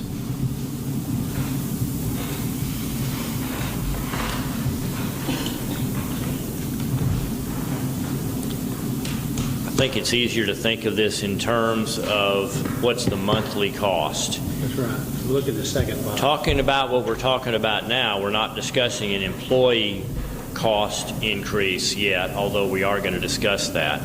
But you'll see where the proposed increases are for dependent coverage. If you cover children only, you go from $300 to $350. Employee plus spouse goes $375 to $425, another $50 per month increase. And then the biggest increase would be an employee plus entire family, spouse and children, would go up $75 per month. You can see that in your middle blue box, the current and the proposed. So current on family is $525, would go to $600. So that's a $75 a month increase. Now the issues we discussed were, well, you're given a raise, but you're taking it right back. That is partially true if you approve these. If you will recall, though, this is the area that we know we are undercharging for dependent coverage. And this is just what I consider to be one more relatively small chip away at that differential.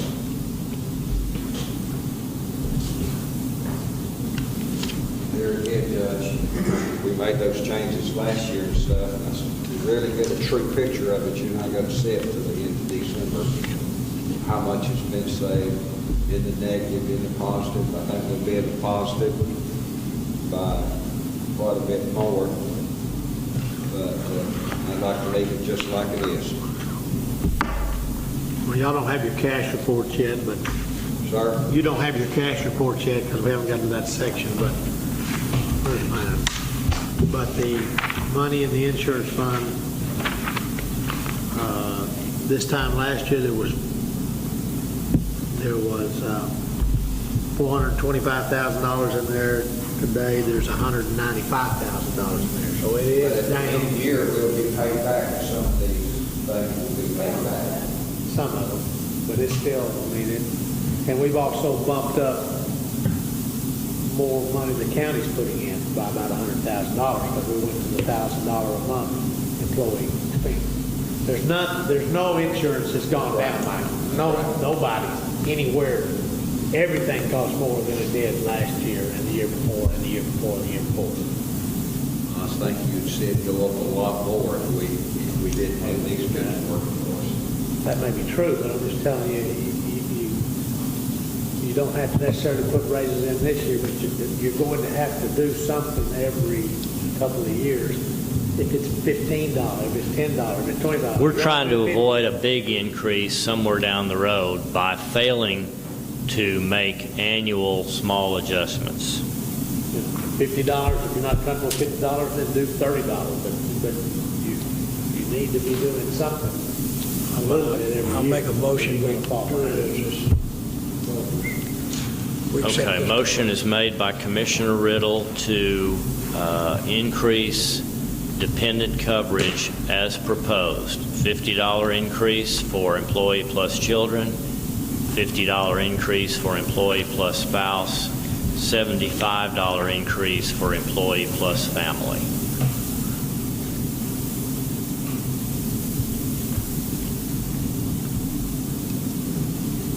Said you can go up to $10. I mean, you just have to do something.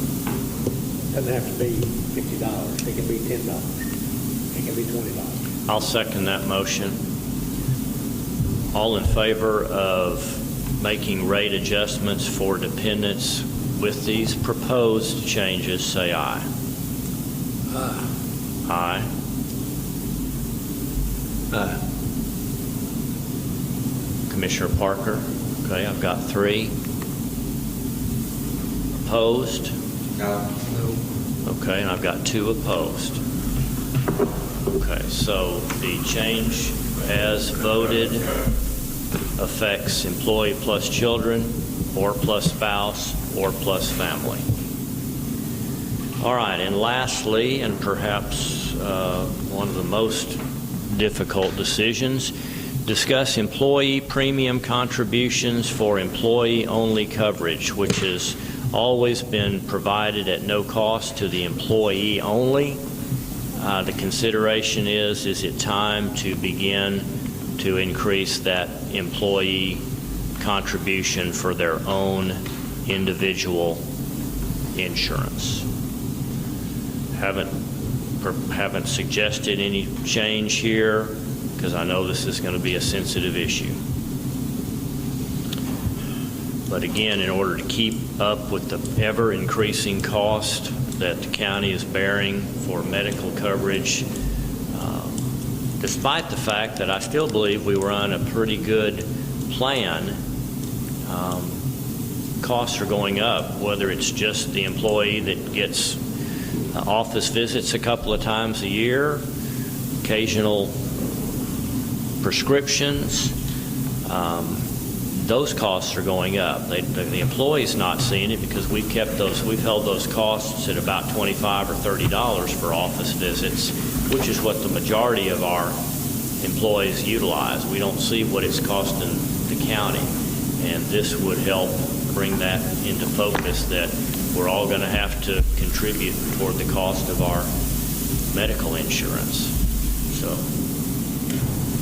let you all consider this, discuss this. You can make a small change now, or you can continue to delay. I have a question. Employees have an office visit, they have to pay for that office visit, or copay?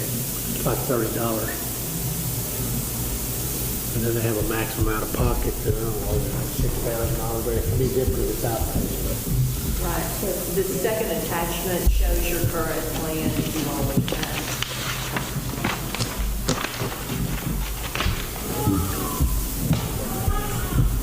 Or we leave it alone? I'll make a motion to leave it alone.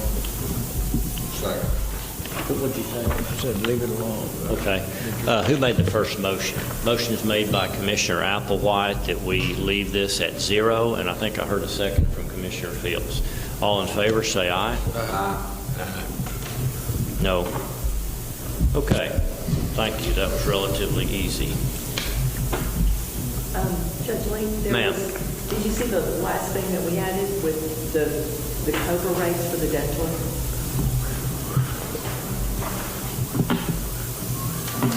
That's the 3rd page of the handout you just gave us here. Y'all have functional score somewhere? Yes. Okay. That's How many in your people are last- on COBRA right now? I'm sorry? How many people are on COBRA right now? Well, the problem with this is that y'all only had combined COBRA rates, and this is an attachment in your handout as well. Whereas if somebody only wanted to keep the dental, which really cost about $20-something a month, you're charging them almost $800, or you would be.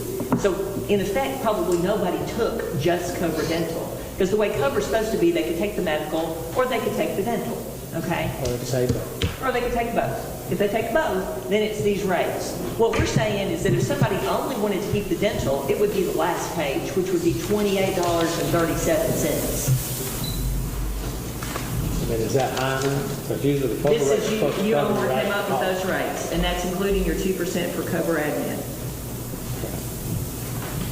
Could you show, yeah, they've got that. They have it. So again, we're trying to make this be a benefit to your employees. So where are we now, and where are you suggesting we go? Right now, you're here. And this is an attachment you've got as well. You're combining your Everybody's got medical this. and your COBRA rates together. So you're not allowing people to do medical or dental COBRA. And the COBRA rates for dental are Embedded in these- pretty exorbitant. Well, there's that. No, they're doing it. No. This is what you're charging for. Even if somebody didn't want to cover the medical, you would say, okay, this is what you're paying for dental, which is crazy. In other words, you're suggesting there might be some people that would say, forget about that medical, but I would like the dental. Yeah, So we need to give them a dental-only COBRA option. correct. So that they're not forced into paying this when all they really need is the dental. Correct. Okay. And the last page of your attachment has the thing that came from UMR suggesting what And your those COBRA rates would are. be, if they chose to leave county employment but take advantage of COBRA, and I only want dental, here's what it would cost you. Employee only, $28.37. Employee plus spouse, $56.74. Employee plus children, $53.90, and an entire family, $96.45. And they can only stay on COBRA for how long? 18 months unless they've had a significant, like a death or something, which is 36. Okay, so this is a good deal. This is a smart thing to do, to allow people to select dental only if they want to take advantage of COBRA. Again, Sheriff, how many people is on COVID I don't know. There's hardly ever more than 2 at a time, and I don't even know that we have that. now? Not very many. I mean, if they leave county employment voluntarily or involuntarily, this is fairly expensive, and there's just Right. not that many people are going to say, yeah, I want to keep going. Right, most of them want to get on with wherever they work. But here you might have a few more taking advantage of dental than before, because before they couldn't afford to do it if they wanted dental only.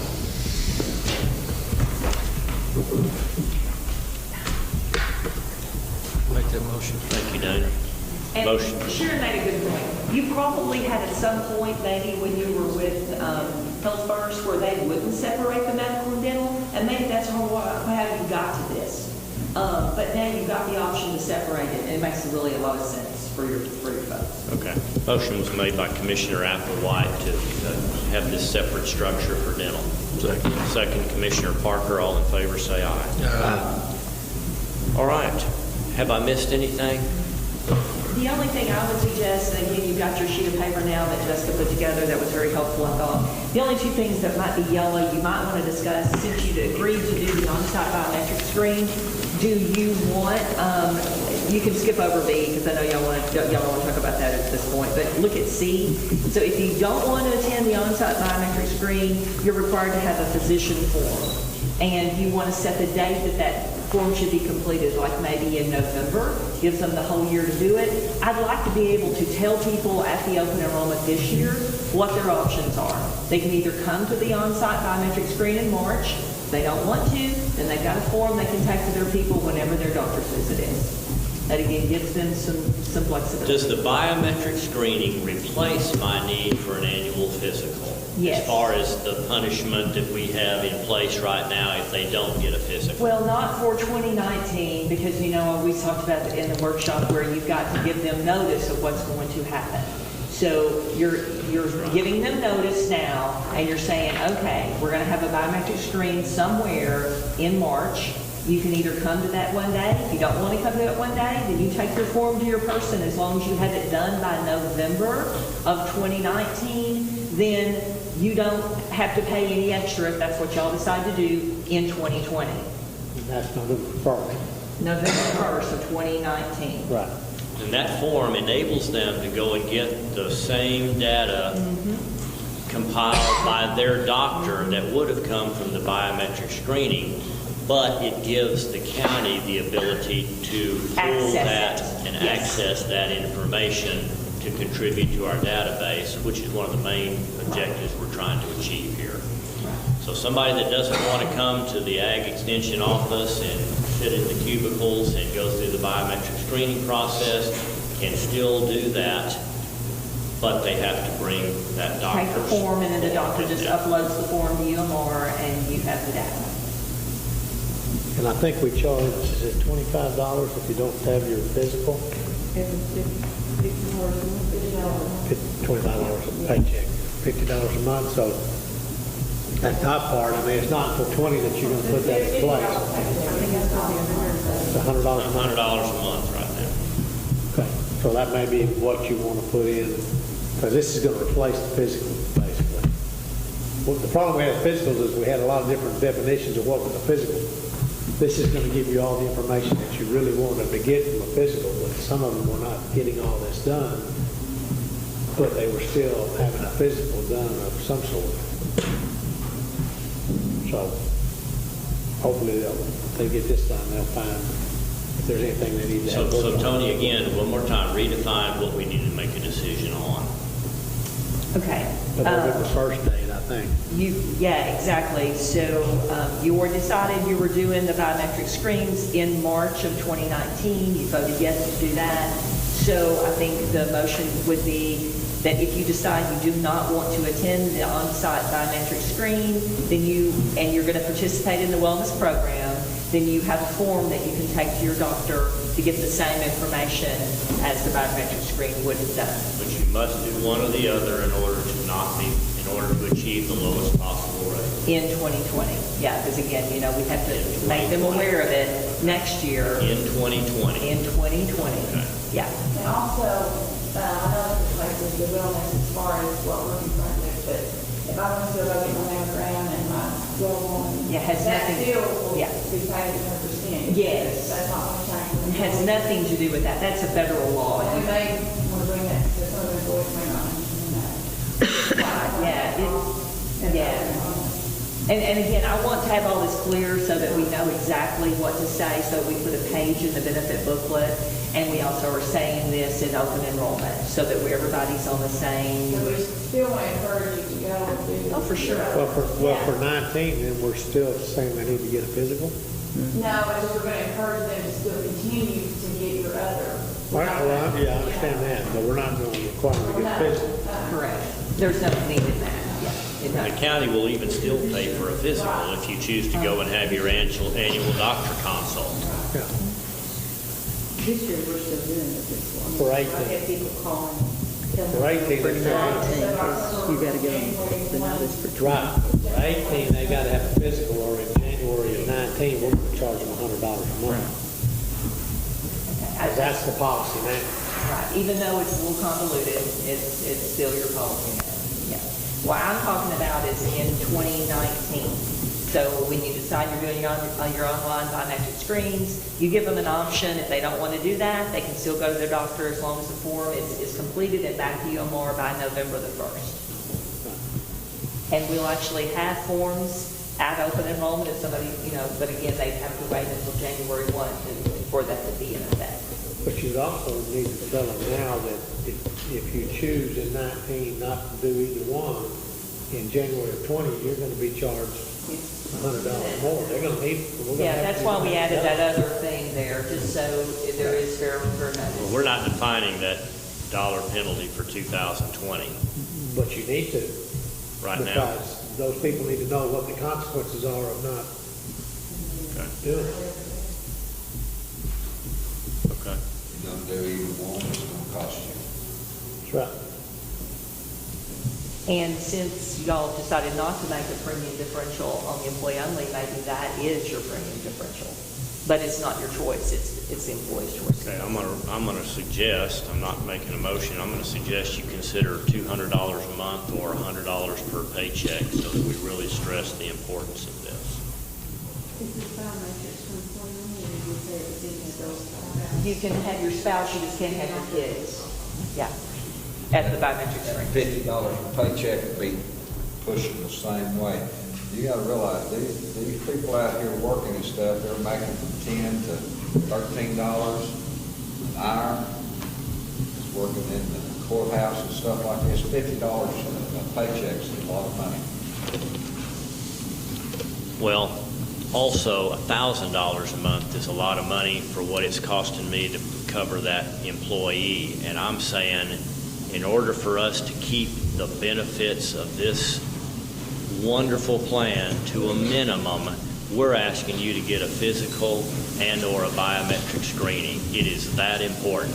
And if you want to be bullheaded and say, by golly, I'm not doing it, then you're going to pay through the nose. That's how I feel about it.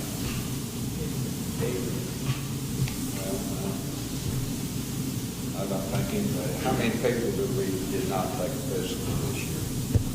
Everybody has the last 2 years. I don't know about this year. We have it for our second, and we recommend that, and you might say, they wait till the last minute. $50 a month is a lot of money to most of our county employees. Right now, it's $100 a month. Right now, it's $100 a month. But nobody's being tagged. They're all taking it seriously, and they're getting their physicals done. That's a good thing. We achieved our objective. So if you want to leave it at $100 a month, I'd rather do that. okay. I just think it's got their attention. I think 200 at least. They and I'm telling you, I didn't get the resistance that I expected when we did that last year. Well, obviously they're all doing it. Well, they took it seriously. Everybody's doing it now.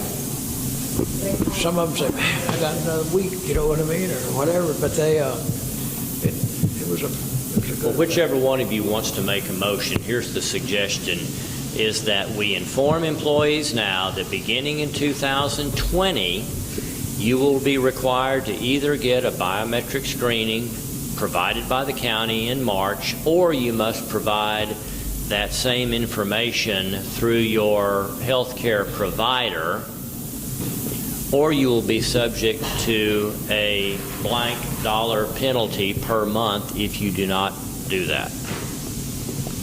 That's my suggestion, and you fill in the blank. That we do that, and at $50 a paycheck, that's $100 a month. Okay. 26 paychecks, you want $50 a month or $100? 26 paychecks. Well, Just being the first two paychecks of the month. So Be $100. effectively, $100 a month times 12.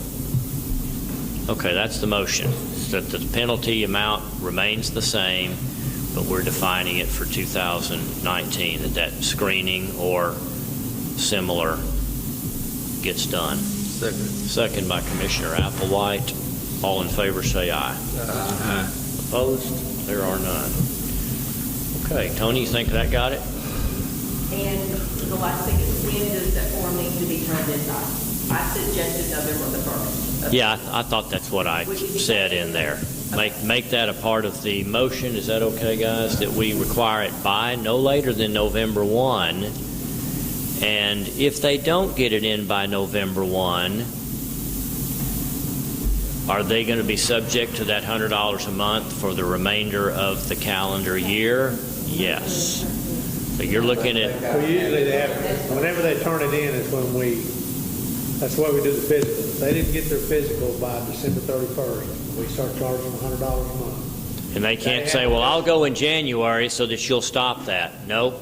Your entire calendar year. Yeah, your entire calendar year, you'll be penalized $100 a month. Yeah, when they turn that form in by November 1, that means they've already gone, and we're just gonna, it's been uploaded, and it's Yeah. letting us know that they have done that. So 2020 don't have to be uploaded. And actually, Christie, if they've got the form that the doctor's doing, UMR's going to know it. They're gonna send us anyway, so. They're gonna tell you. Yeah, UMR's going to tell you who's got it done by November 1st. Okay. That's a 19, right? So we're adding, info must be made available to UMR by 11/1. 19. Either you will have gotten your biometric screening in March of 19, or you will have provided the appropriate form from your doctor to UMR by November 1.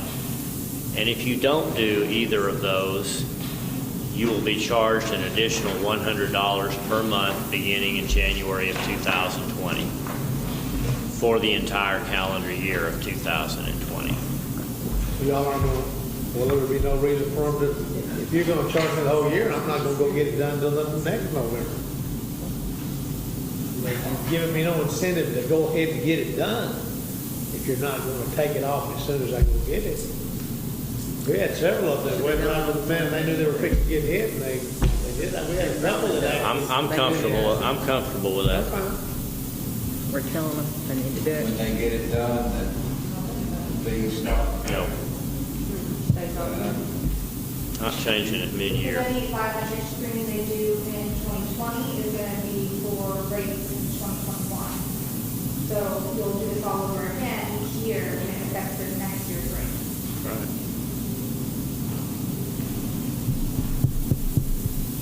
Okay. All right, I think we're ready to move along. Item 13, approve, thank you, ladies. Anything else? All right.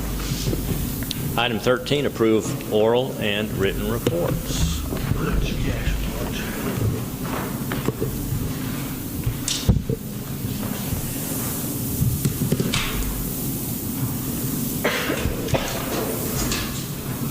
Thanks, sir.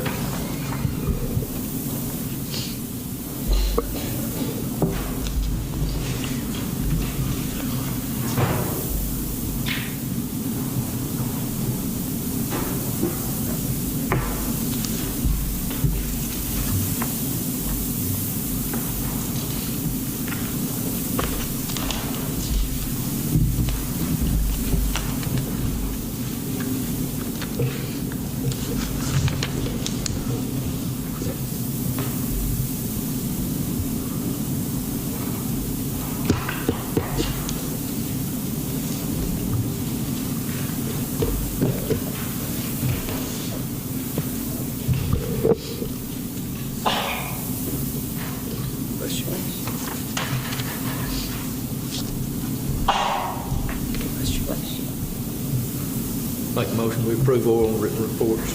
Motion is made by Commissioner Parker to approve. Second by Commissioner Fields. All in favor, say aye. What's that? Item 14 is our treasurer's report for consideration and approval.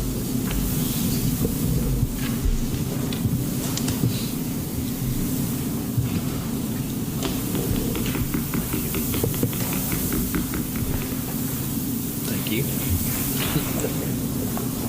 Thank you.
Anybody ready? Make a motion. Motion by Commissioner Applewhite to approve. Second. Second, Commissioner Parker. All in favor, say aye. Any budget amendments, item 15? No, sir. No budget? Oh, you got one there? I didn't see it. One here, but I don't know if it's regardless of whether we do it from my own operation income or a budget for y'all to, and he's already found it, it's all we had now. Can you just run down it with that microphone for us and get it on the record? And I bet you can get them to approve it. No new money in this, no new money in this? It's no new money. They just moved it from capital outlay to the, they needed some 80,000, some more to their cold and hot mix. And then to cover a little bit in their equipment lease. And then they moved some money to repairs. So their repairs, their cold and hot mix, and their equipment lease. So you're reducing We're reducing the capital outlay budgeted line item by $80,000 Yeah, and using that $80,000 to let them buy more road material, more lease expense, and what was the third one? Repairs. Repairs. We totally moved $105,1812. 105, $18.12. $18.12. We didn't do that this time. They're not.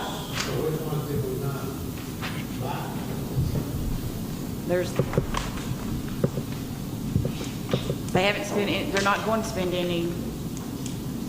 There's $189,000 left in capital outlay.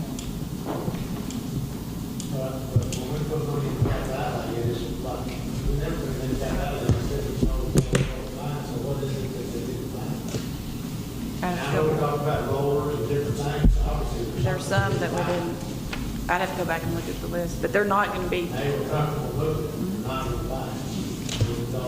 right, they're not, because we've already put in for the next budget, the equipment. I look at those things, the next one they're talking about. I don't know, I mean,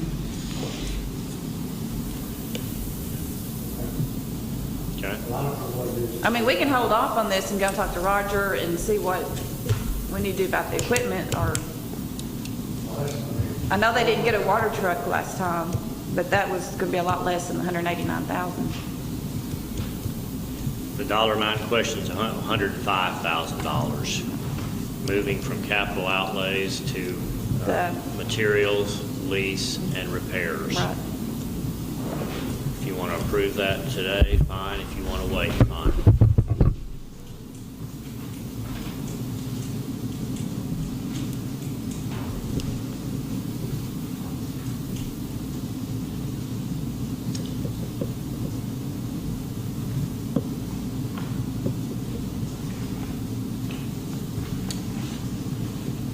Anyone?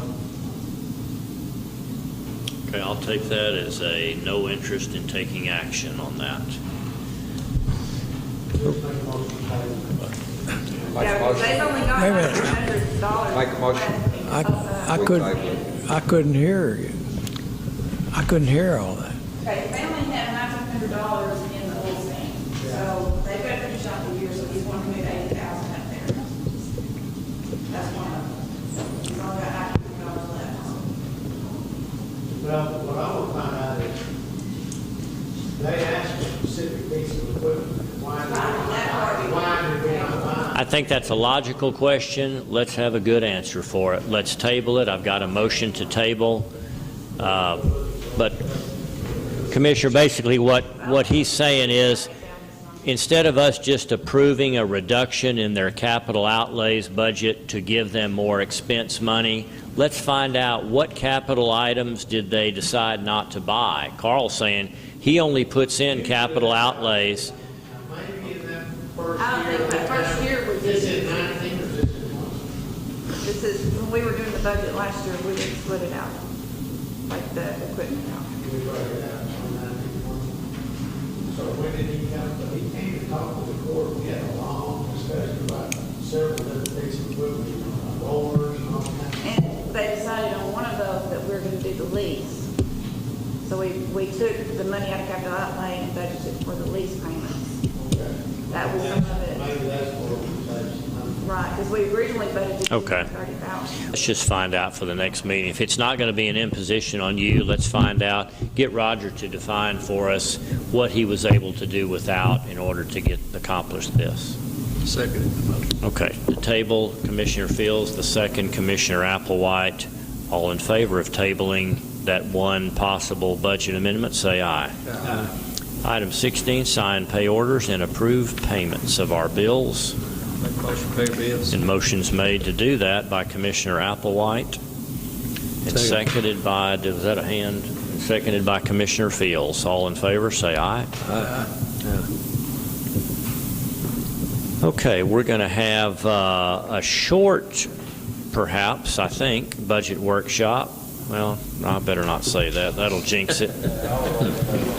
So as we've done for the last couple of meetings, after our closing comments, but prior to adjournment, we'll take a brief recess and we'll regather. We've got about 5 things I want to get a handle on related to the budget. So closing comment time here while we've got everybody still in the meeting. The first item, you remember we approved that city water line to be put out there on our property to serve the new animal shelter, and at that time I told you it was going to be on the inside of that fence there near our building. They have actually found a way to be more efficient with the laying of that water line that would be just outside of that fence. Not a significant change at all, but he did want to make us aware that water line would move slightly. Same water line, same size, same depth, just moving it slightly to the west. And second of all, remember to put on your calendar, September 26, Diana Cecil will be here from TAC to give us some training on discrimination and harassment for department heads. That's September 26th, so that we all understand. That I don't know. Christy, do you have to happen to remember? I may have it on my calendar. Let me look here. Wednesday the 26th. 1:30 to 3. 1:30 to 3 on Wednesday the 26th, right here in Commissioner's Courtroom. Discrimination and harassment, what we need to know so that we're not guilty of that. That's all I had. Commissioner Riddle, any closing comments? Commissioner Fields? Only thing is, I would like to, Judge, if you get a chance to talk to Larry, it's really getting dry again. 2 weeks ago. Had a good rain, everything greened up. Right now, everything's right back where it's at. What scares me about a burning ban on somebody. There's one day we had about a week ago, the wind was 15, 20 miles per hour all day long. And the fire got out then. It was just so happened that it rained and it was raining enough. But I'd like to see a burning ban put on if we continue to be like we are right now. It doesn't look like any time in the near future we'll have rain. I'm going to recommend that, and I have no problem with that, I'm going to recommend you call and get it straight from Chief McRae so that you have a better understanding of all the different things that he considers. He may be ready to do it this afternoon. I don't know, but I have told him on more than one occasion, Chief, we will follow your direction whenever you are ready to do this. And if you want to share your feelings with him, I encourage all of you to do that. Well, Anything else? Commissioner Applewhite, any closing comments, or Commissioner Parker? Okay. Again, we're not going to adjourn, but let's take a 10-minute recess. And 11:15, we will begin and have a budget workshop to hit on a few items. Sheriff, will you be here during our budget workshop? And Joan, you'll be here. And I know I've got to get John Mark Coburn up here. All right, we are in recess.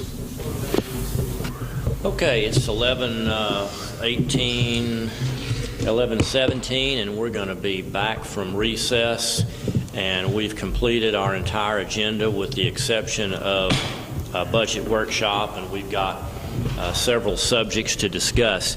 And a couple of these subjects that we'll deal with first, I would like you to hear from John Mark Coburn and from Joan Newman about some additional labor needs that they feel like they want you to now consider when we're determining this budget. And Christy's trying desperately to get this put together this week, so we need some guidance for her today. So I don't know, normally I'd say ladies first, but I think I'm going to start with John Mark in this case. Well, thank you. Will you pull that mic over there to you? We can all hear you, but we're on recording, and Okay. just to make sure we get that on the recording. Well, I was just going to get an opportunity to talk to y'all for a minute about the part-time person. I was on vacation when the budget workshop, and I didn't really have an opportunity to talk to you about it. And I'm glad I didn't, because it also gave me a chance to sit down and talk with Joan and put our heads together. Basically, what we had talked about and what we think would be real beneficial is to share that part-time position like I've done in the past. If y'all, some of you weren't commissioners at the time, but I used to share a part-time position with the auditor's office.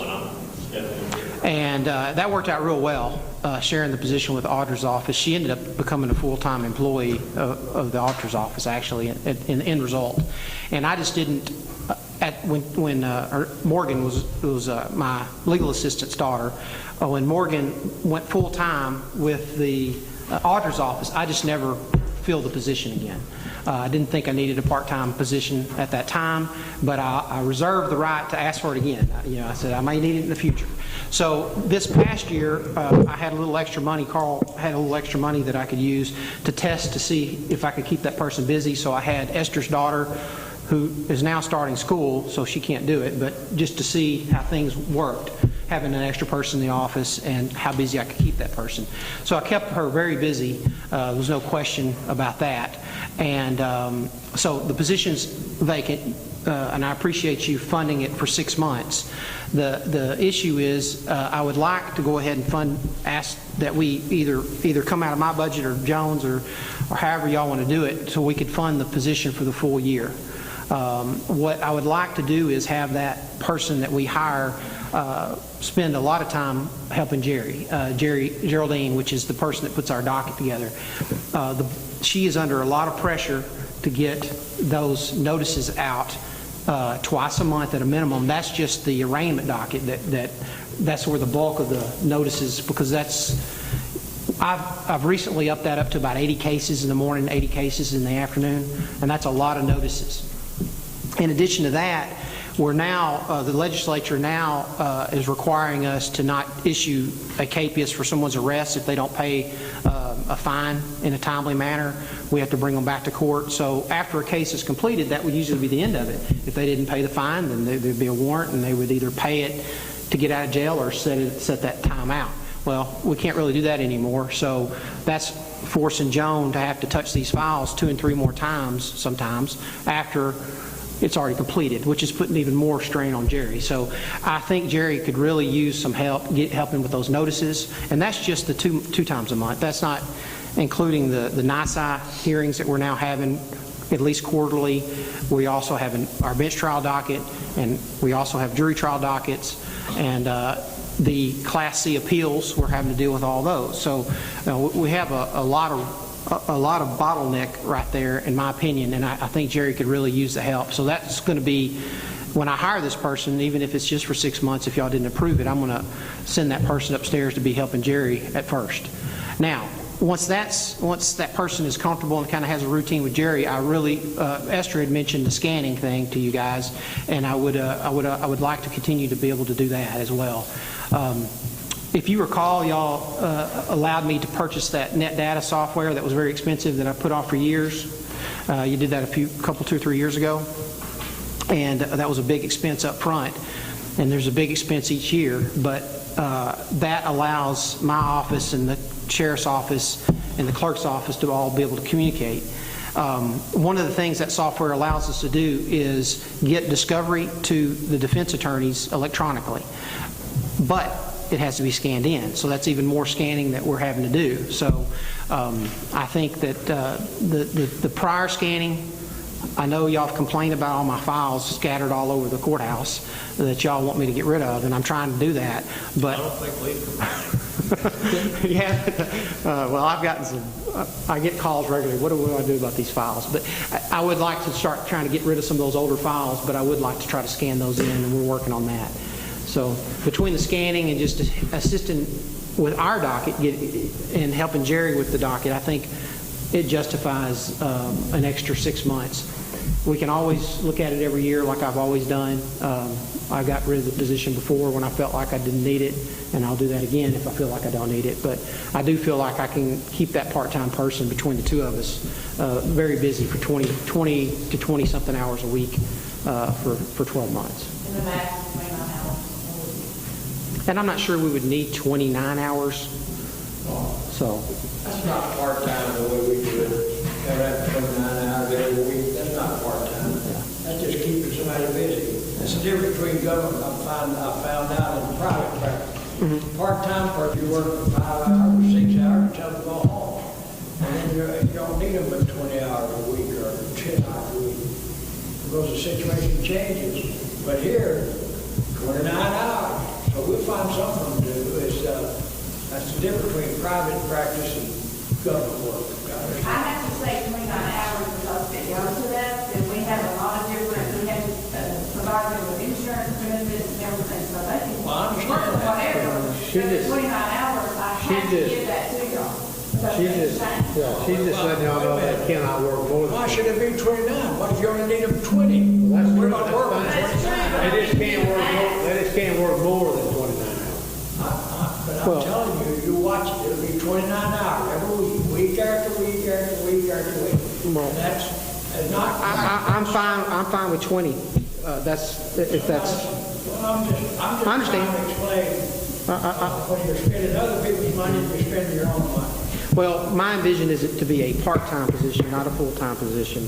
The kind of work that I think we're talking about doing here does not require a lot of time as far as getting the day started. You know, they could hit the ground running as far as Jerry could have the work lined up. This is what I need you to do, or Esther could do the same thing. This is what I need you to do, and there's not a whole, you know, so it doesn't have to be 29. I don't think. You know, we could always look at it later, but and we get Joan's opinion. I mean, she can speak better for what Jerry needs as far as that goes. Is 20 hours good, or would you think? 20 hours, any hours would be appreciated. And we've always worked with John Mark's office, so that's not ever, I don't see that as being a problem. She needs help with all the new unfunded mandates that the legislature gives us. So 20 hours would be great. And I still hate to work on this stuff, but we have to, because our office is required to. Regardless if it's 20 hours a week or 5 hours a week, if it's permanent part-time, we have to take the permanent out of that. If it's a temporary, it's ongoing, this to happen, it's not just a special project like Mark and I talked about, just scanning a little bit, not going to go away. If you're going to use them the whole time, continuously, we have to take the permanent out. And that's just me telling you what we have to do on our end. We have nothing to do with whatever, what they're doing. This, from what they're explaining here, this would be considered a permanent We part-time. would be taking the permanent out. You have to take retirement. We are required to. And permanent from the standpoint of one budget year, because it could be evaluated every budget year. Right. But if it was just, hey, we got a little scan to do, as soon as it's through, and this stuff's going away, that's different. But what you're asking them to do, there's not necessarily the work's going away. You might reclassify the work, but the work's not going away. The dockets are getting, part of the problem that Jerry has is when, just a year ago, I was probably doing 40 cases in the morning and 40 cases in the afternoon. I mean, I bumped that up to 80 in the morning, 80 in the afternoon, partially because we're just not getting the defendants up here. They're not showing up. And so if they don't show up, I can't do anything. So I've just added more and more cases so I can get enough that I can get the right number that I'm satisfied with to keep things moving, going. Well, that's just putting more and more pressure on Jerry. And so, and I want to keep it I'd like to keep it at about 80 in the morning, 80 in the afternoon. How many cases have you done this year? I couldn't say for this year, at least 700 this year. And that's just A and B misdemeanors. Last month, I kind of checked on it, it was over 700 cases that you'd already done. That's not counting what you're doing. Yeah, and again, that's just A and B misdemeanors. That's not the Class C appeals. That's not all the work over at the Justice Center with the JPs. That's not CPS. That's just, it takes a lot to keep all these A and B misdemeanors going because there's just so many of them. Well, one of the reasons that the A&E misdemeanors need to be disposed of and gotten into court and having the docket built up as much is so that we can keep our, our disposition rate at 90% for the county. That's very important for our law enforcement plan. That's a whole nother issue, and the minute the reporting on that is taking more and more time. And I get calls, people get real sensitive about that. I mean, we've never come close to not matching the 90%, but I've had calls from the police chief about that, concerned about, if that reporting drops below 90%, countywide grants cease, is my understanding of how that works. And that's a serious matter. So it's critical that stuff gets reported correctly, and it's only getting more and more burdensome the more and more cases we file. And even if we don't file them, we still have to report it properly. And there's issues, there's a disconnect sometimes between the different offices, and they don't get reported correctly, and it has to be corrected. And it's much more time consuming than what people realize. Or for example, the jail will report something, and it's actually not even a Titus County case, and it takes time. That just doesn't get to us just overnight. Sometimes it takes a while for us to figure out, do some research on the case, in other words, to figure out, oh, wait a second, this is not even something that affects us. It affects somebody else. And then we got to go back and request a change. And it's just, that's a very time-consuming, and always has been, project. So I'm glad you brought that up. That does take a lot of... That's very important. It is. Keeping our reposition rate up every year in the spring. August 1st is the cutoff date for those numbers to be where they need to be. Ours are at 91%, I believe now, for the previous year. And, but every spring I always do an audit of everything, so I look at it, where we're not meeting this 90%. It's just something I do, just to look at, and so we start trying to let people know, the bill know, or whatever, whenever we got a little thing that. Well, when you don't reach 90%, it's going to cost us thousands of dollars. That's right. And keeping that all done, I do as much as I can do, you're doing all she can do, we really need this person. I agree. And I know Jerry's working. I mean, you go in that, you walk by there, you can see her in there. She's not reading the newspaper. I mean, she's busy, and she could definitely use some help. And that's why I'm saying I'm going to, regardless of what y'all do today, if it's just for 6 months, I'm sending that person up to help Jerry. That's what I think is a critical need as far as what I can see in the different offices, and to keep things going. And that's what I intend to do, because she does need the help. And I need the help too, but that's where the critical need is. Not long after I came into office, DPS contacted me about this percentage rate. We keep referring to this 90%. To explain to you what that is, back in 2011, 2012, we were at about 60%, meaning we had that many outstanding cases that had not been finally adjudicated. We had 5-year-old cases, 4-year-old cases. We had a very old docket with a lot of cases on there. And with the help of the clerk's office and the help of John Mark's office, over the next 3 years or so, we got that whittled down. I'm looking here at the docket for tomorrow. I have a morning docket and an afternoon docket. Here's the morning docket with 80 cases on it. If you'll look through here, these are not old cases. Here's March of 2018. Here is, the majority of these are either early 2018 cases, or they may be some 2017 cases if they have been continued. And most of the time when they're continued, there is a legitimate reason for them having been continued.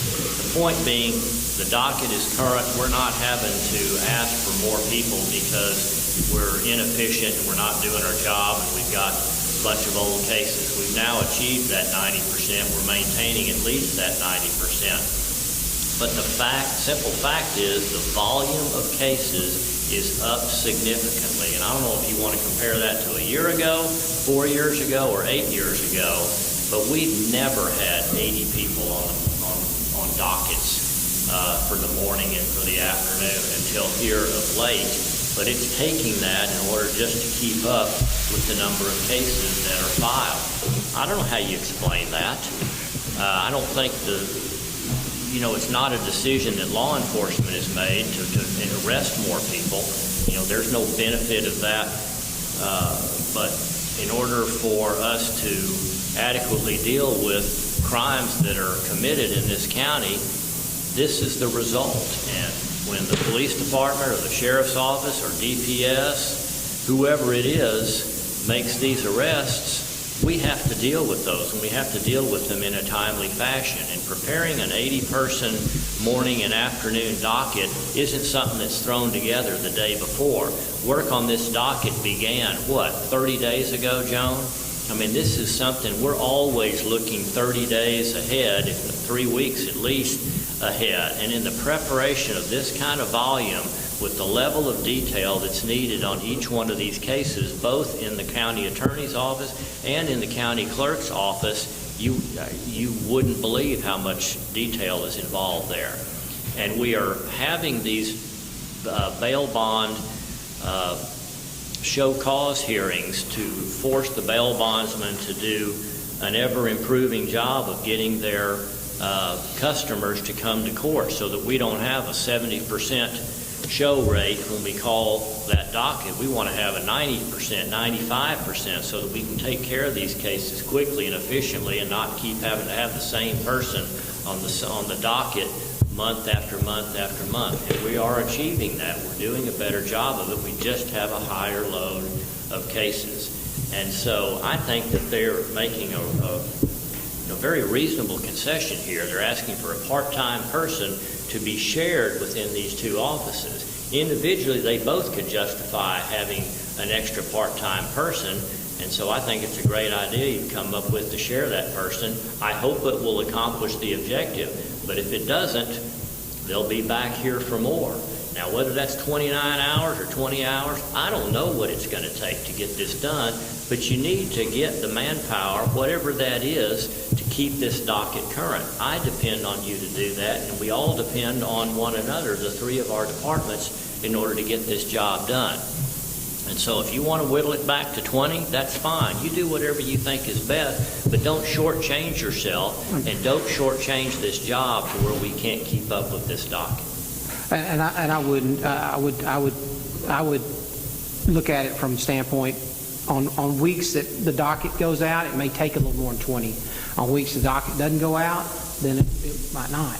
So that's 2 weeks out of the month where there's a lot of pressure on everyone to get that done, and there's 2 weeks out of the month where we might not need that extra 9 hours or whatever. And that's what I kind of envision is that. Well, I'm not disputing the fact that you don't need the help. That's not the point. The point is, part-time is, your business is good this month or this month, and you work 29 hours. That's what the deal is. Next week is you need 22 hours. The point is that we seem to get stuck with that same number. And maybe it's Carl's fault that he makes us budget our thing, budget our hours. So, Commissioner, trust me, I know what you're saying, and I have federal government experience and local government experience, and I know what you're saying about inefficiencies of government. I've seen it. I know what it is. And so if I see the part-time help on their Facebook, I'm going to have a problem with that. They don't need, So, but that's on us to make sure, Joan and I, to make sure the person is engaged and they're staying busy. And if they're not, then they don't need to put, like you said, 29 hours in. So I agree with you. And so you're willing to monitor the needs of that person rather than just guaranteeing them 29 hours each week? I mean, be honest with us. If you feel like you're going to be pushing that 29 hours and barely able to get the work done between the two offices with 29 hours, just tell us. If you think and are willing to commit to utilizing that person on an as-needed basis, I think that he brings up a reasonable argument there, but again, get the job done with that person, whatever it is. I agree, and again, some of these, like the project that Esther was referring to about the scanning old files, that doesn't have to be done tomorrow. So that's just a project that I would like to be able to start getting rid of some of these old files. It is, they've been here. It ain't going to kill anybody to keep them here until we can get it. So again, that doesn't have to be done. It's not like I have to have that done tomorrow. So that's why I'm saying there's some flexibility there. I don't know exactly, because this is something we've just been talking about. I don't know how. We could probably keep them busy 29 hours. There's no question we could, but whether we have to or not. And again, I'm always trying to not. I haven't asked for this position in several years, and I've had every year my staff ask me for it. So, and also I put off that expense of the net data program that was such a big expense. They ask every year for that, but again, I was trying to be cost conscious and not just spend money just because it makes my staff happy. I put that off, and I'm glad we have it now. There's no question we needed it. I probably should have done it a little earlier, but again, I had my mind primarily focused on cost savings instead of efficiency, and there's no question we needed that net data program, I have to say. But it was very expensive. I can't remember what it was, $25,000 up front. It was very expensive up front. Plus, it's about $8,000, over $8,000 a year. We have an invoice that has it. Every department, if they give us a software invoice, so it goes into that. And I have to see what I think it's between $9,000 and $10,000 a year. So yeah, to answer your question, Commissioner, I am concerned about costs. I will be concerned about costs. And you can ask me the tough questions every year. I don't mind them. They don't offend me. I don't have a problem with it. And we can reevaluate that position in 12 months, just like I do every year. So at least for the next 6 months, I can't see you doing with that employee less than 29 hours, because you're going to be trying to do this docket assistance job as well as catch up on all this scanning. Now, there's no point in slowing down on your scanning objectives just to achieve 20 hours. This week, I want to try to get it by with 20 hours a week. If we're just kicking the can down the road, don't do that. Utilize them, but just utilize them efficiently, whatever that is. yes, sir. And then the second question is, who's going to be this person's boss? They can't have a dual boss with logical, but they be your employee, and so it should come out of your budget, or not come out of it, be included in your budget. But that's a smart way to get this started. Well, I have no problem with it coming out of my budget. However, I envision the person spending more time helping Jerry than more time in my office. So, that's the reality of it. Well, I'm just addressing, the reality of having a person that's working for two bosses. She can turn in a time sheet. We can pay it out of 2 different funds if we have to.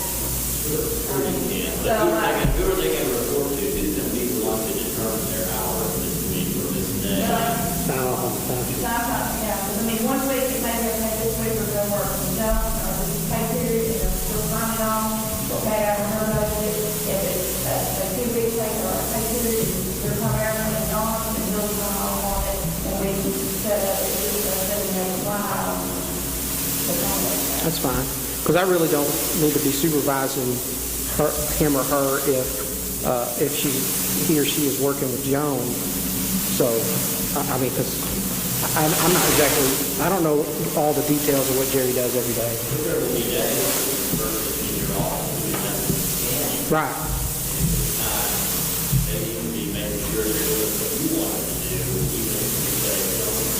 And I think that can be done because the way I envision this and the way Joan and I were talking, there are weeks where Jerry's just getting slammed. And in those weeks, I want that person to help Jerry. And in weeks that she doesn't have to get that docket out and eases up, that's the weeks that she can help me. So I think we can manage that. Yeah, or if things kind of slow down in my office to where Jerry could release her, I want her to be able to go to his office and just log in and pick up. And the main thing with us is we have an hour signed off by each one of them, specific hours for our payroll. That's not what we need. So it's are you going to get 2 time sheets for this person? I think so. If they could turn in one and have depending on, we may have trial and error, how we just, we do that, just have one. And if the first week, that 2 week payment for us, they work it out, and they'll sign the first week off, and John can sign off the, or have whatever system they come up with.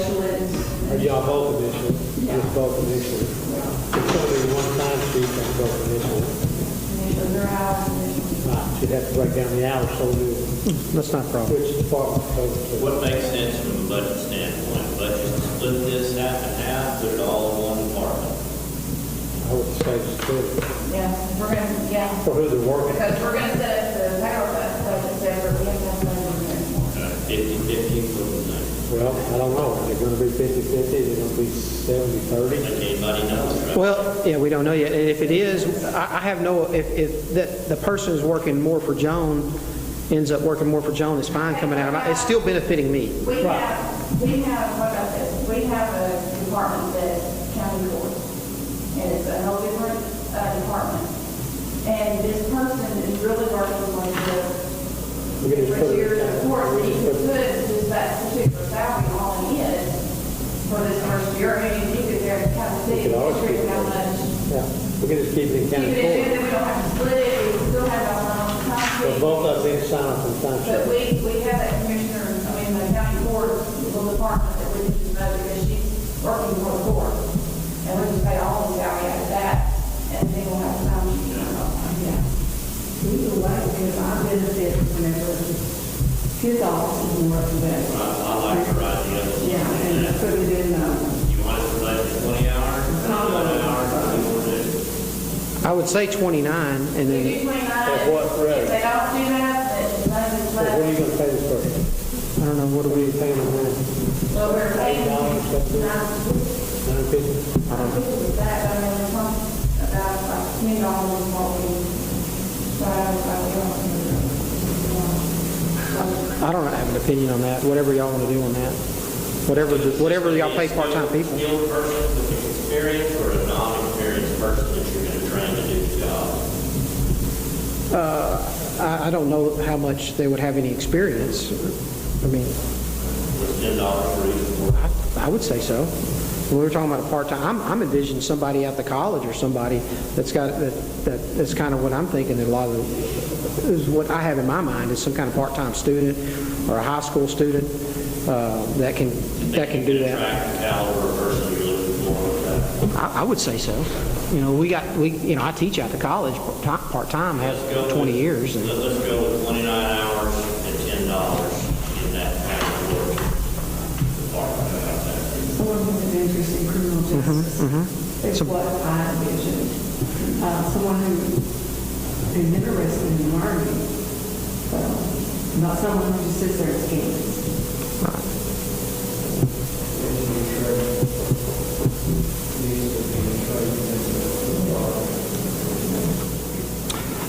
Yeah, I would love to see that happen. I thought that was wonderful when Morgan ended up full-time. She did a great job for the auditor's office. They hated to lose her, but they had to move. They moved to Oregon, as y'all know. But she did a wonderful job. She learned how to do my office work, and then went over to the auditors. It just worked out wonderfully. So hopefully that we can have that same kind of success.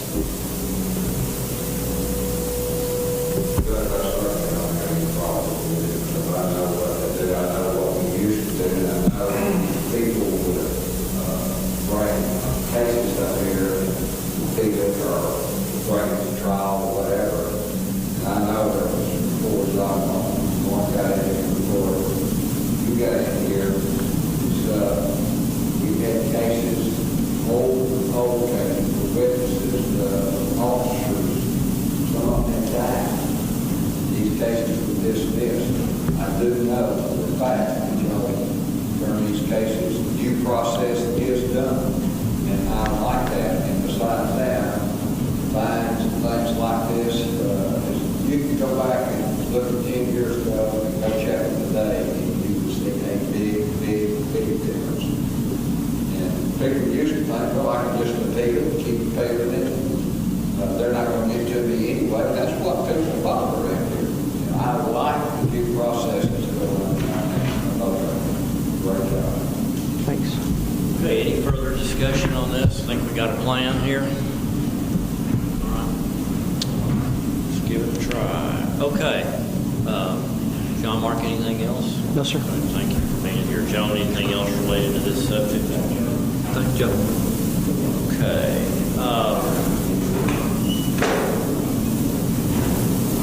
We've got a work comp claim here, Commissioner Fields. Got his wrist on the formica. We don't cover If he starts looking pale, let me know, and I'll have a recess. Okay, we're going to move on into, let's cover that subject real quickly. The 3 road hands that Roger mentioned, bringing their pay level up to their peer level. Were we in agreement on that? I don't have any problem with it, I know all the way over that they are very skilled. Christie, you've got that built into your budget already at this point. Okay. I know they can discuss whether or not to do it before October 1, but I think they're more than likely not October 1 to do I everything. think that's reasonable, what everybody else does. Okay, we've got Sheriff Ingram here. Sheriff's got at least one subject that I know that he's going to talk about. One thing I do want to clear up, just to be sure we were all in agreement, we had talked about, I think I heard some conversation that the raises were not going to affect the department, or excuse me, the employees that were part of the STEP program at the sheriff's office. That's not right. What we had agreed to do was when raises were implemented, the STEP pay levels would also increase by that same amount. So we don't have STEP program employees and non-STEP employees. If we give raises, it affects all of those in the same way. Right, Sheriff? Okay. Well, I know there was some discussion. I just wanted to clarify that for these guys. All right, Sheriff, I'm going to turn it over to you to discuss your budget needs for this year. Well, I done talked to Al about this. I need a $2 million helicopter, and $2 million helicopter. Can we not get a used one? yeah, that is a used one. Now,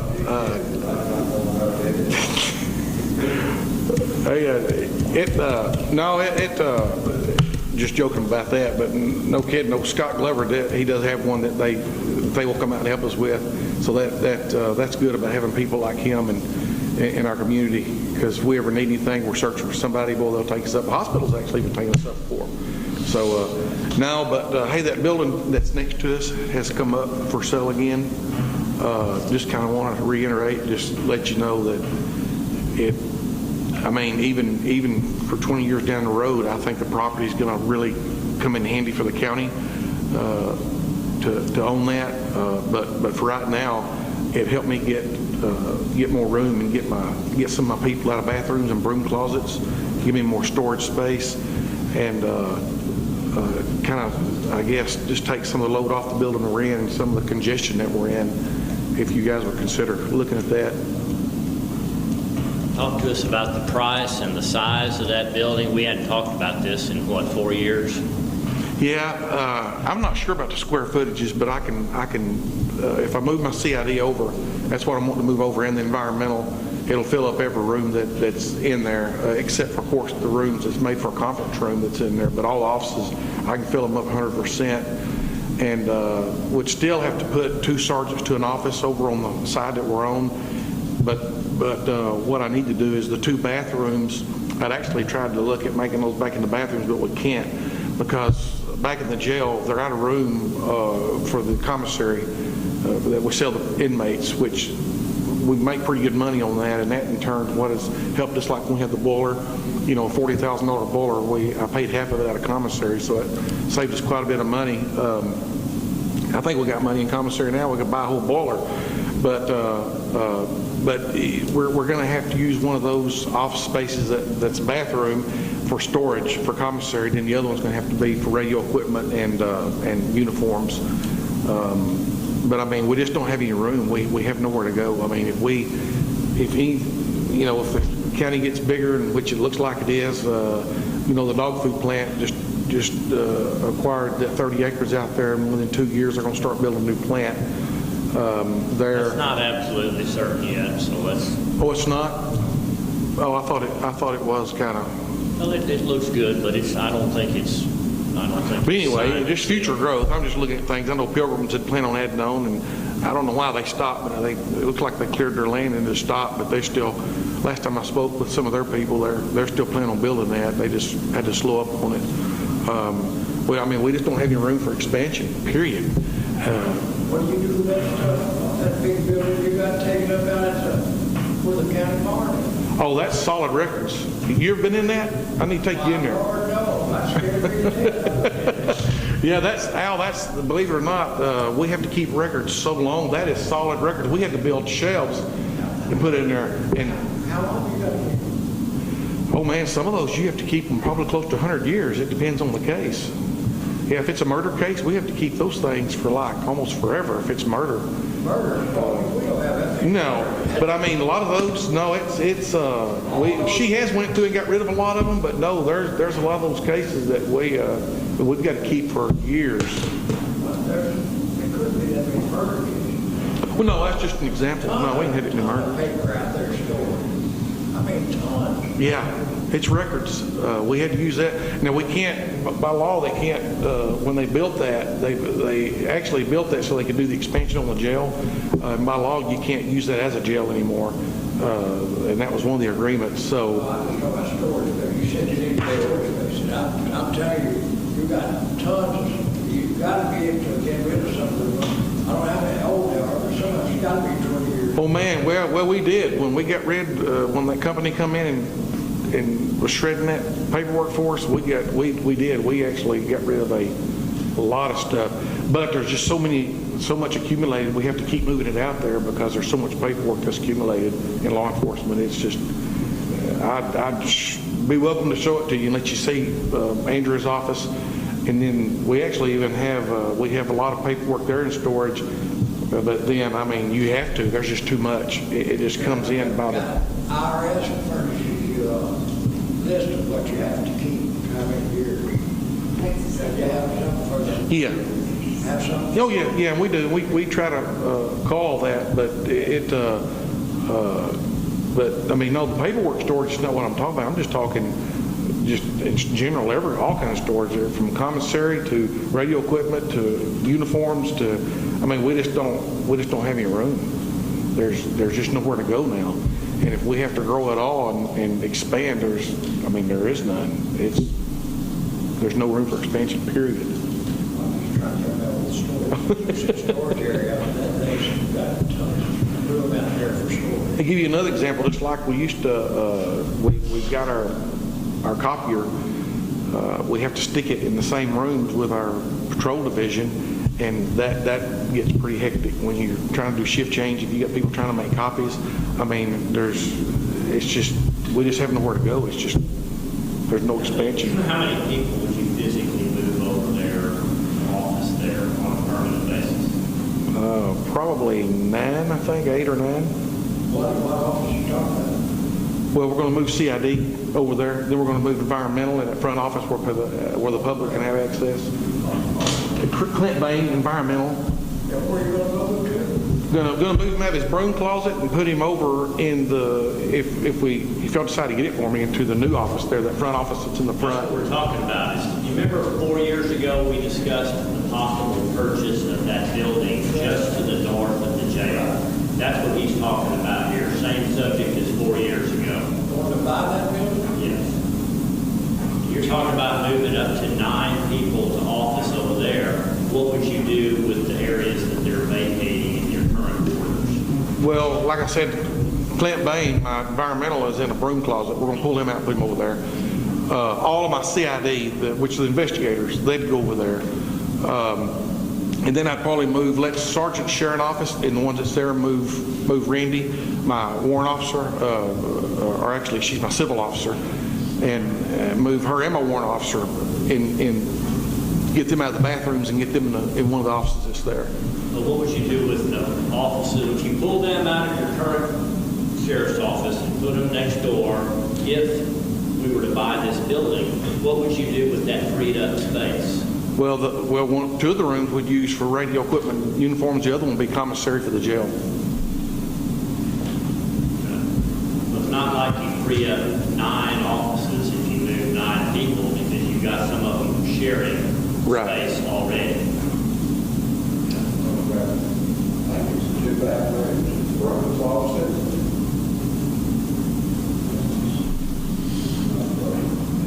Who owns that building now? Who owns that building we're talking about? Anthony Cooper owns it. And he's priced, you think, I don't know if you've gotten a firm price or not, but you think you could buy it at the same price as he proposed 4 years ago? No, I think we can get it for a little cheaper than what he proposed it 4 years ago. Buy another building. What we gonna do? We put those printed people. And that's getting old, you think? I don't understand that. Why we want to spend their county money? We got all kinds of offices. I don't understand. But anyway, I do understand now a lot better. I find out who owns it.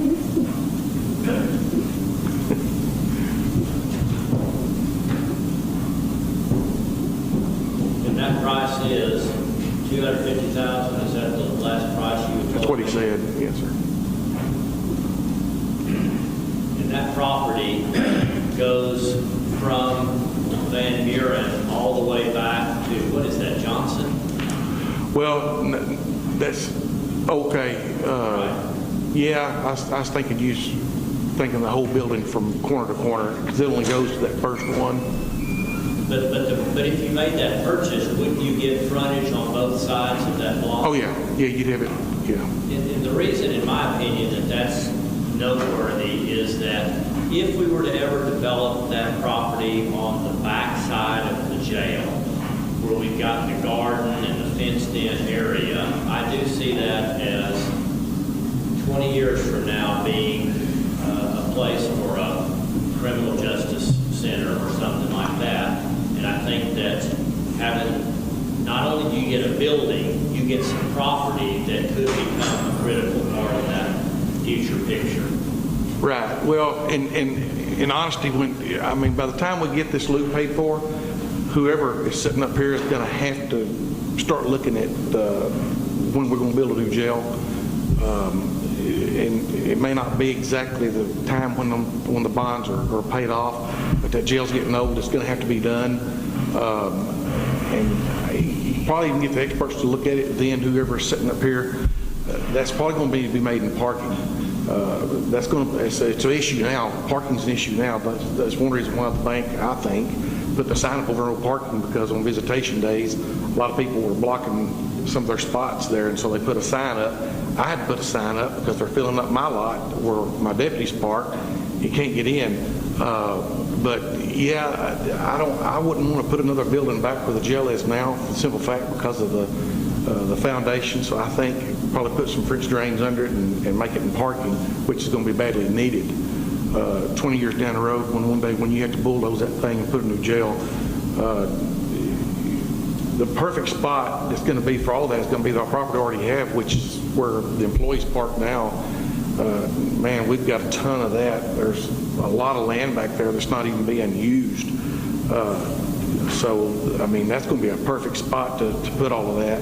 Put a new justice center. In my opinion, it'd make money sense to put it all in one, where you have your JPs, your jail, your district court, all in one building one day when you have to rebuild, and then just turn all that into parking. But We talked about this before y'all two were in office. Are you familiar with this building over there where the Tribune was? And right now it's partially rented to a dental company, Keith Whitening Company or something like that. The majority of it is vacant. Have you all ever been inside of that building? Son-in-law, right, the red that building. no, Steve Wright, that's Cody Morrison. he don't own that anymore. He sold it. Oh, he sold it? Huh? He sold it? Yeah, they don't have that. Well, to go back to what you were talking about, what offices do you see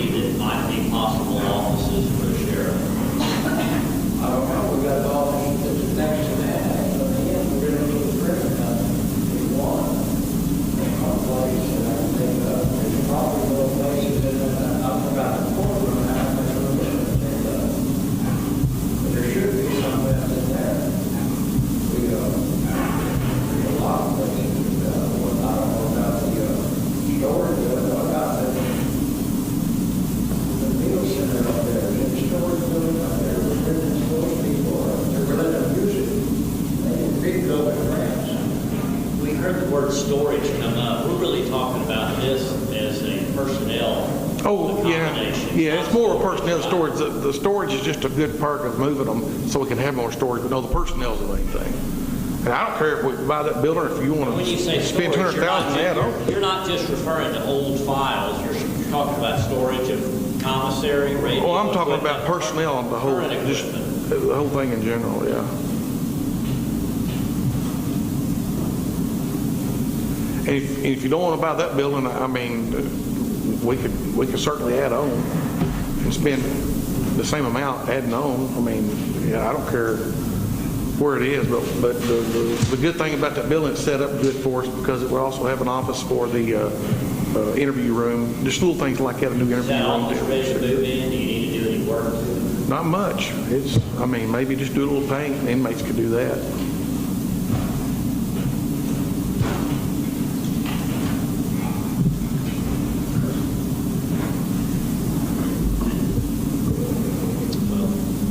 If he's to consider doing this, we would need to budget for it. So you need to ask some questions here of the sheriff and decide whether this is something that you would want to do this year or not.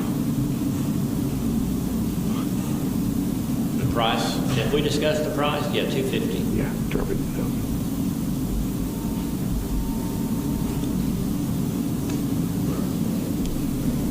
Well, I thought it then, I still think it now. I think that due to the proximity of that building to the existing property and the purpose that Sheriff's asking, I still think it would be a good thing to own. I'd rather see us build a building right next to the Justice Center on that vacant lot than I had to rent an old building like that. We got junky old buildings everywhere. I don't consider that a junky old building. I think it's in pretty good shape.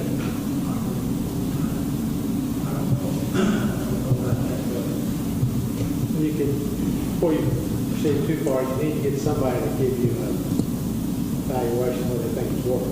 Because he's asking $250 doesn't mean that's what it's worth. You're exactly right. Right, and I'd actually get somebody to go in there and look at the roof on that building too.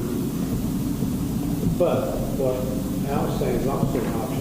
We do own a lot right next to the JP Center, and that's just down the street. So I could hear you. That's true. I couldn't hear you. I guess if you did something like that, what I was looking at too is the building right next door, we could run our Cat 5 and tie it into our system. Could we still do that? I guess because the JPs can, so I guess you could still do it. Yeah. That was the good thing about trying to move next door, is because it would be so cheap to run and so efficient to get all that stuff run that we need to communicate with dispatch and stuff that the investigators do with the state, and getting in the TLETs and stuff like that and running criminal histories and forth. But I don't know if it'd be a problem. I mean, the JPs can do it, so.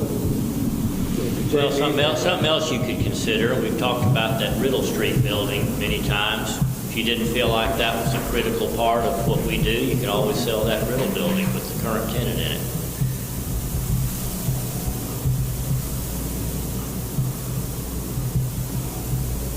Or, I mean, we do have that spot in the back that's in the center between the jail and our building. I don't know what it costs to develop that. Where now? Across Johnson Street? Well, no, it's right there with the jail. It's just that little grassy area right there where I park. You know where I'm talking about, Al? When you pull up right behind where I put my car, it's that area there. That actually, I don't know I don't know how cost effective it would be. We can get somebody to look at it, but. I think new construction on that area would far exceed what the cost of this building would be, and I hate to do that until we had a genuine master plan for that property. Right, because, I mean, realistically, within 20, 25 years, you're going to have to look at doing something else with that property. I think you will. I think you're going to have a new countywide justice center built somewhere. And I think it'll be fine until we get the loop paid off. But when that loop's paid off, like I say, whoever's sitting up here is going to have to really seriously look at getting prepared to do that and get ready to do it, even if it's not right then, but they're going to have to start making plans to do it. Well, that jail was built in '93, so. Well, that was a new part. The older part that's there, Was it before then, or was it all? I don't think so, it was all built at the same time. Or was it? Wasn't all that jail built in 93? And also the bond issue. Well, the old regional jail is part of the system now. We're built So around. when was it built? When was To it? answer your question, yes, 93 would be about right. About right. Well, I know that's when the bond was issued when I was here. But what's so bad is that jail, I think the jail they built now, and probably even more in the future, it will be actually more built for the future. This jail here is just, it's got so many, Well, every 50 or 60 years, we'll have to replace it. yeah. Why don't the city build in the jail? They don't have to. They don't have to. They don't have to. Now, the law says county's responsible for that. We're responsible for them, that's why they don't have that, so they don't build them. They took their old jail, turned it into office space. That's one of your mandates. But yeah, we get stuck with a lot of stuff about mandates that, There's lots of cities that do have a jail, but they don't have to. They can make the county take it. Do you guys want to speak up in favor or lack thereof about this building purchase? Because, if I don't get a positive indication from you, I'm not going to put it in the budget. Well, I listened to both sides here, and I think the most economic side would be to buy that building and look at it. You can get a person to appraise it, see what it's worth. He may not sell it for what it's worth. He may not sell it for what it's worth. I mean, your appraiser might say it's only worth Doesn't matter. It'd still be the smart thing to do to get it appraised. Oh, yes, but I'm just saying, you get it appraised, but that doesn't mean he may not sell it for what everything it's worth, so you may not buy it.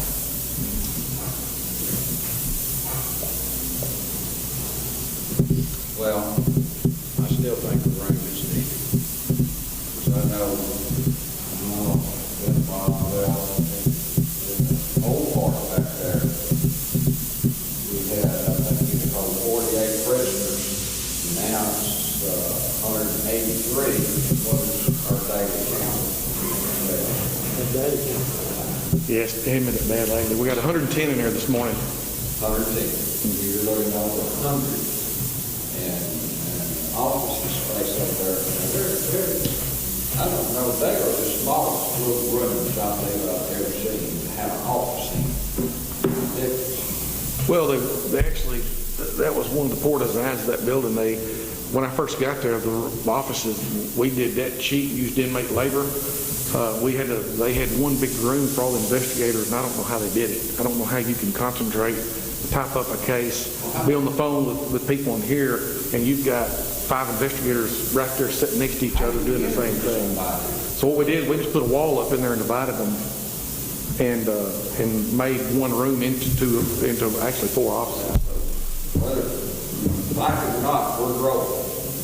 We usually, 32 years ago, we were averaging around anywhere from 20 to 30 people would be big, and then all of a sudden it started growing, and we had 50, but only hold 48. Anytime you went over 48, they didn't want you to pay 10%.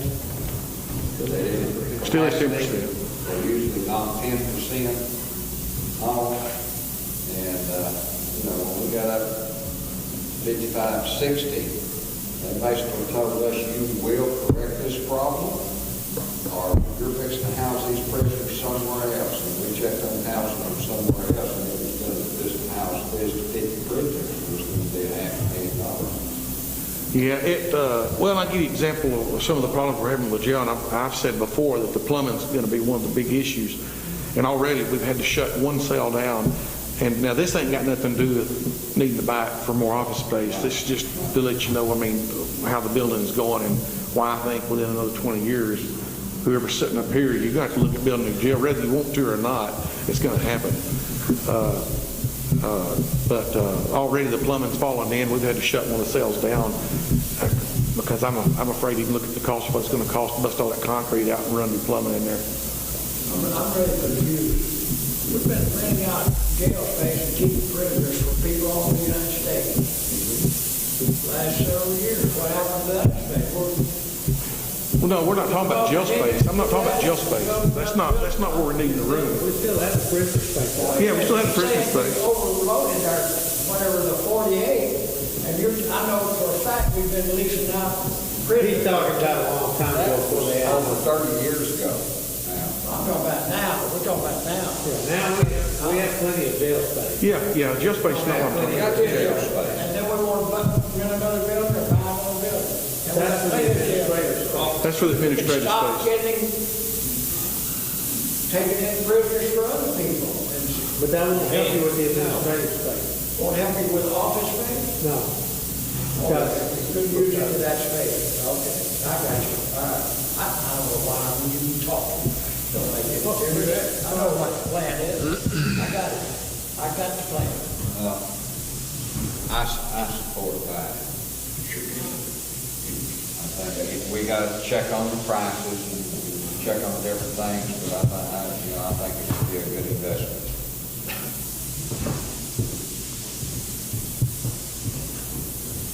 Guys, any thoughts? Share? I seen them over there in the room closets and stuff. The can't only have an office, just have in the front office there. It's out there, when you walk in, he needs to be in an office so he can do his job at it. And it's, like I said, he just said it's long broke on it. I think it'd be a good asset to county too, I mean.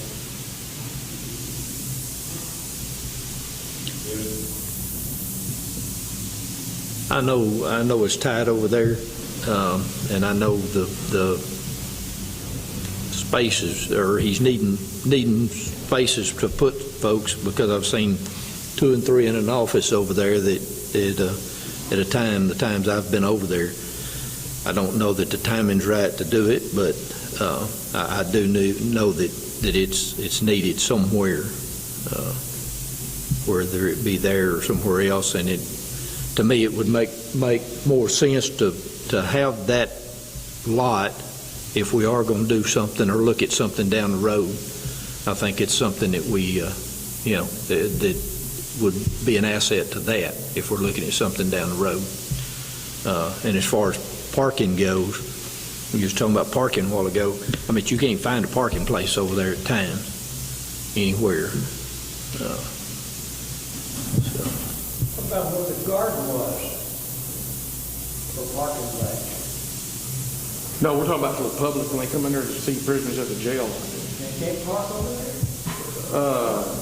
Well, if they would, but they can't park over More there. parking, they'd have to park over there.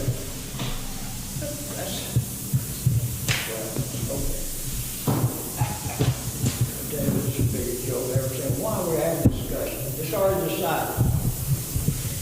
I thought that's why we were here.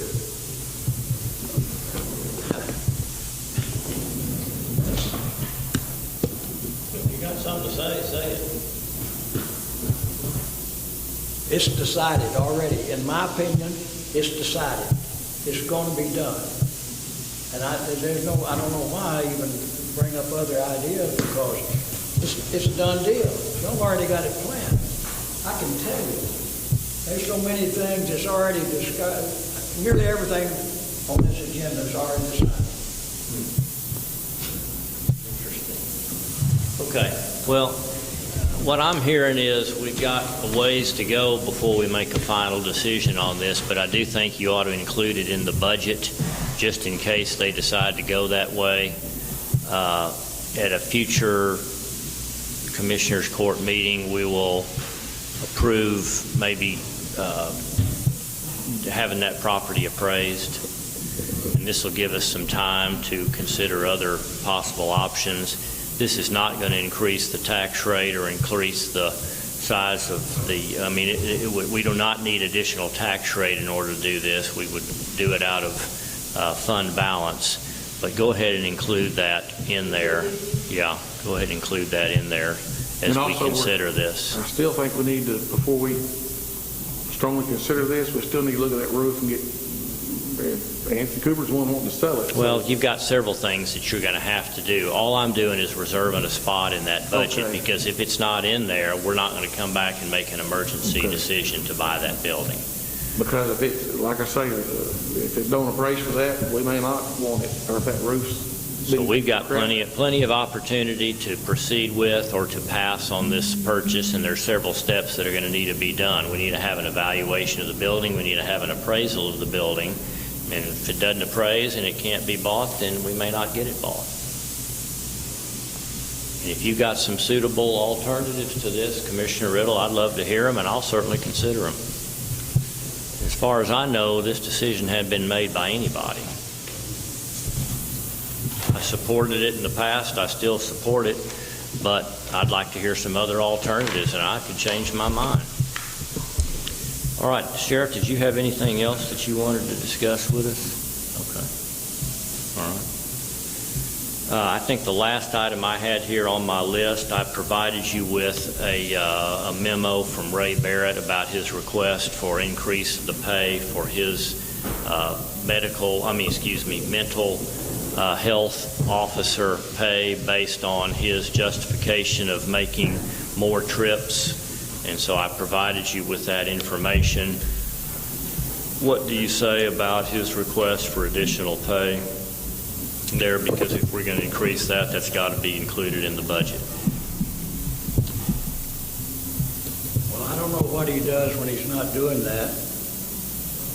I don't understand the job. If you get a job and we have more work to do and we have more floods, and like we did a couple, 3 winters ago, I don't understand what he's doing when he's not doing that. I mean, why is that? Does he need more money for that? He's got to be doing It's a something. reasonable question. Well, they don't. I don't think we should even consider it. He gets paid what, $7,600 or $6,700 for handling that job anyhow. It's close to $8,000, isn't it? 8760. That's plus the hours that we get plus it's 15.6. Plus it's 15,600, plus it's 50, about 50,000. Should be probably 50 now.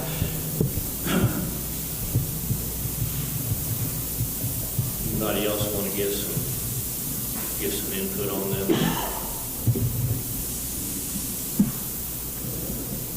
He did provide you documentation that his mental case trips to Terrell and other facilities, yes, it has increased. I understand that. I'm just telling you, I'm not steering you one direction or another. I'm staying neutral on this.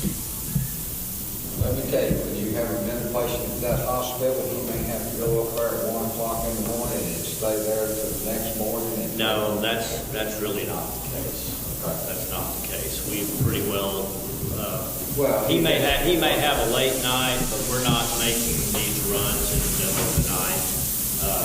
I don't know of one that we've done any time recently. The hospital is pretty good now about keeping that at least initiated within business hours. Now, he may not be able to leave until the end of the day at 5 o'clock, which may put him, back home, 10 o'clock at night.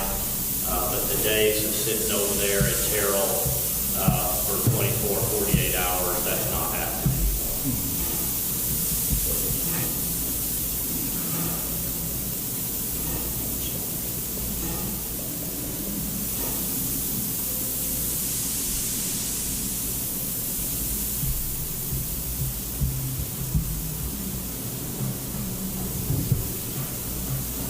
Is there anybody in favor of increasing this pay? Let me just ask it that way. so again, I don't have a problem with it. I know I have been there on the weekend. I've got a No, patient. they don't. When they get a person committed on Saturday, Those aren't happening. I'm the one doing those you're commitments. not committing anybody to get Monday or Tuesday or something. That has generally been our policy. If he has made a weekend trip or a odd hours trip, it's a rarity. Now, I'm not defending it one way or another, but we have pretty well got the hospital working with us to where these trips are postponed until Monday if they're occurring. Now, we get some on Friday afternoon, and it may mess up this Friday night, but if we have these over the weekend emergency situations, typically the ambulance or the psych car from the hospital or the facility that is receiving them, not Terrell, but Glen Oaks and others will provide transportation. So we may have had some of those situations in the past, but that's an extreme rarity. Well, the reason we went to the hospital and had them ask them to do this is because to hire a full-time dental person to come in here and do this and take care of all our dental costs and stuff. Personally, I just didn't feel like we had enough people to do it. This is we're doing it in an efficient way. So, at that time, Ricky said he was taking it. And we put salary with it. We have got to have a mandate in the state of Texas. We have got to have a mental health policy, period.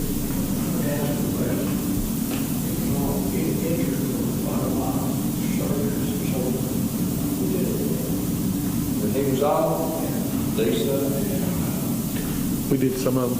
Sheriff's office did some of them. Sheriff filled in.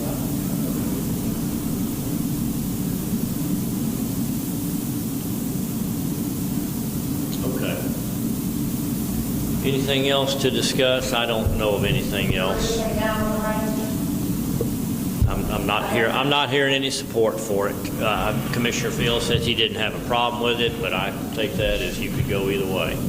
So for the time being, I'm not going to be there. That's right. That completes my list for our budget workshop. I appreciate your time and your input. That brings us to adjournment, and just one more thing. Before we close this budget workshop, Christy's going to take the things we discussed today.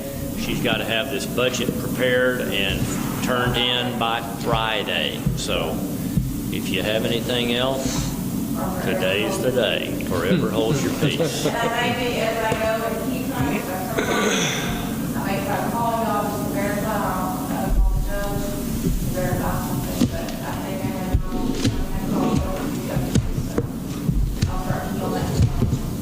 Now, the budget can always be amended at the last second, but that sure places a lot of extra work on the auditor's department. Now, this is why we've had so many of these budget workshops. They've been fruitful.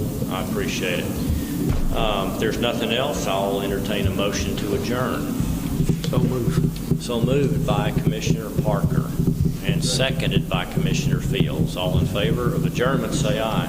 Aye.